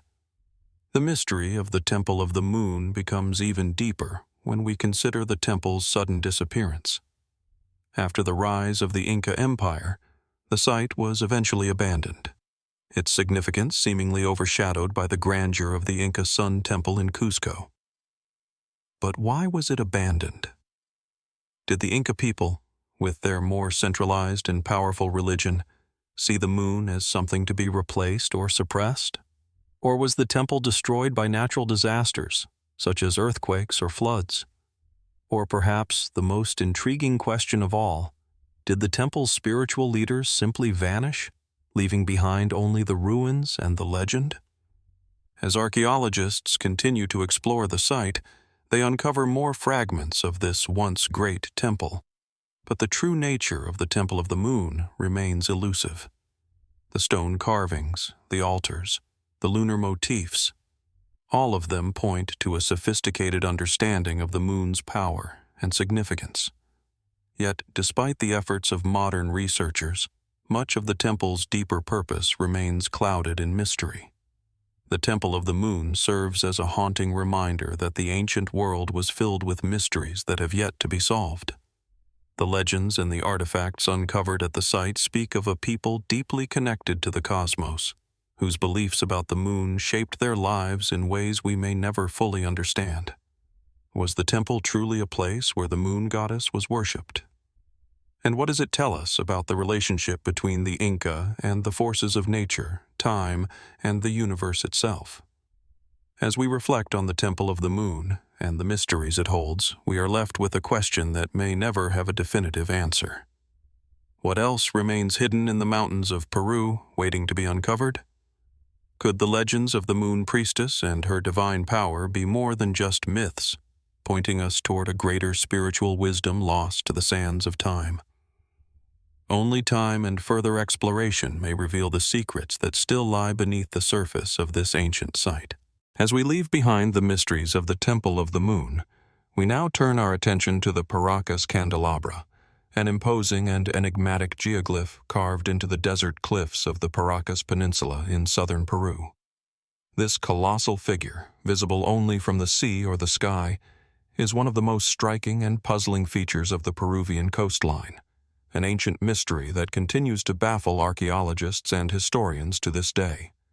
The candelabra, so named for its resemblance to a giant candle holder, stands proudly on the side of a sandstone hill facing the Pacific Ocean. Stretching over 595 feet in length and over 200 feet in height, its size alone commands attention. From a distance, the figure seems almost abstract. 3 intersecting lines, carefully carved into the ground, tapering off into what appear to be branches or flames, reaching out toward the horizon. Yet, when seen from an elevated position, the full shape of the candelabra becomes clear. The 3 arms of the candelabra curve and stretch outward in perfect symmetry, their ends flicking upwards in a dramatic, almost alien-like fashion. The simplicity of its design belies the mystery surrounding its purpose, and it is this mystery that has intrigued researchers for centuries. Despite its size and prominence, the Paracas Candelabra is a relatively recent discovery in terms of archaeological exploration. It was first documented by European explorers in the 16th century, yet it was not until the early 20th century that archaeologists began to take a closer look at its construction and significance. Some have suggested that the geoglyph is as old as 2,000 years, while others believe it could be much older, perhaps dating back to the Paracas culture, which flourished in the region from about 800 BCE to 100 CE. Regardless of its exact age, what remains certain is that the candelabra is far older than the Inca civilization, which would not rise to prominence for several centuries after its creation. So, why was the Paracas Candelabra created? What purpose did it serve in the ancient world? These are questions that have puzzled archaeologists for decades, and while some answers have been proposed, none fully explain the true motivation behind this extraordinary geoglyph. The most widely accepted explanation is that the candelabra may have been used as a navigational marker for sailors approaching the coast. Situated on the Paracas Peninsula, the candelabra is perfectly aligned with the coastline and could have been visible from a great distance at sea, acting as a beacon or landmark for ancient mariners. This theory is supported by the fact that the candelabra faces directly toward the ocean, suggesting that it was built with a seafaring purpose in mind. The Paracas region was known for its maritime culture, and the ancient people who lived here were skilled fishermen and navigators. Perhaps the candelabra was a symbol or marker that guided them safely along the coast, helping them navigate the treacherous waters of the Pacific. Yet, while this theory is plausible, it raises new questions. Why was such a massive and intricate design necessary for a simple navigational aid? Could there have been another, deeper reason for its creation? Some researchers argue that the candelabra could have served a more spiritual or religious function, as geoglyphs often are in ancient cultures. Could the figure represent a god, a spiritual guide, or a celestial being? The three arms of the candelabra resemble flames, or the arms of a deity, leading some to speculate that it may have been designed to honor a particular god or goddess associated with the sea or the heavens. This interpretation ties into the Paracas culture's strong religious practices, which often focused on deities that influenced the natural world, particularly the sun, moon, and water. Some have suggested that the candelabra was connected to the solar calendar, marking important events in the agricultural or religious cycles of the people. Its alignment with certain astronomical events, such as the solstices or the movement of the sun, could indicate that it was used as a ceremonial marker, guiding the people in the rituals or festivals that were held to honor the gods and ensure the prosperity of the crops. But could this interpretation be too simplistic? Could the true significance of the candelabra be even more complex than we can imagine? Then there is the more speculative theory that the Paracas Candelabra is evidence of a lost civilization with knowledge far beyond what we associate with ancient Peru. The precision and scale of the geoglyph, combined with its apparent alignment with celestial bodies and natural features, have led some to suggest that it was created by a culture with sophisticated knowledge of geometry, astronomy, and engineering, knowledge that might have been lost over time. This theory aligns with the broader argument that ancient cultures around the world may have shared a deeper understanding of the natural world than we typically acknowledge. Could the candelabra be part of a greater, forgotten network of ancient monuments aligned with other structures, similar to how Stonehenge or the Great Pyramids align with celestial events? What's more, the Paracas people were not the only ancient civilization to create geoglyphs. The Nazca lines, not far to the south, are another famous example of ancient designs carved into the earth. Some have theorized that the candelabra could have had a similar ritualistic or ceremonial purpose as the Nazca lines, with both serving to honor the gods, mark celestial events, or communicate with unseen forces. Could there have been a shared cultural or religious belief system across these ancient geoglyph builders, suggesting that the Paracas Candelabra and the Nazca lines were part of a larger, interconnected tradition? The mystery deepens further when considering the fact that while the candelabra is an imposing and majestic structure, it is remarkably simple in its execution, made up of just 3 intersecting lines. Why create something so large and visible for something so minimal? Was the candelabra intended to be a permanent mark, visible from the heavens for eternity? Or was it meant to be seen in fleeting moments, only significant when viewed under specific conditions, like the position of the sun or the moon. Despite the various theories surrounding the Paracas Candelabra, no definitive answer has been reached. What we do know is that it remains a striking and unresolved mystery, one that forces us to reconsider the knowledge and purpose of the ancient peoples who lived in this region. Was it a practical navigational tool, a spiritual symbol, a scientific observatory, or was it something entirely different, an artifact of an unknown purpose that only the ancient creators could fully comprehend? As we contemplate these questions, we are reminded that the world's ancient civilizations often left behind traces of knowledge, mystery, and symbolism that still elude us. Perhaps, as we continue to explore the Paracas Candelabra and other ancient wonders, we will uncover new truths hidden in the lines of the earth, waiting for us to decode. Until then, the candelabra will remain a haunting reminder of how much is still left to discover in the shadow of the ancient past.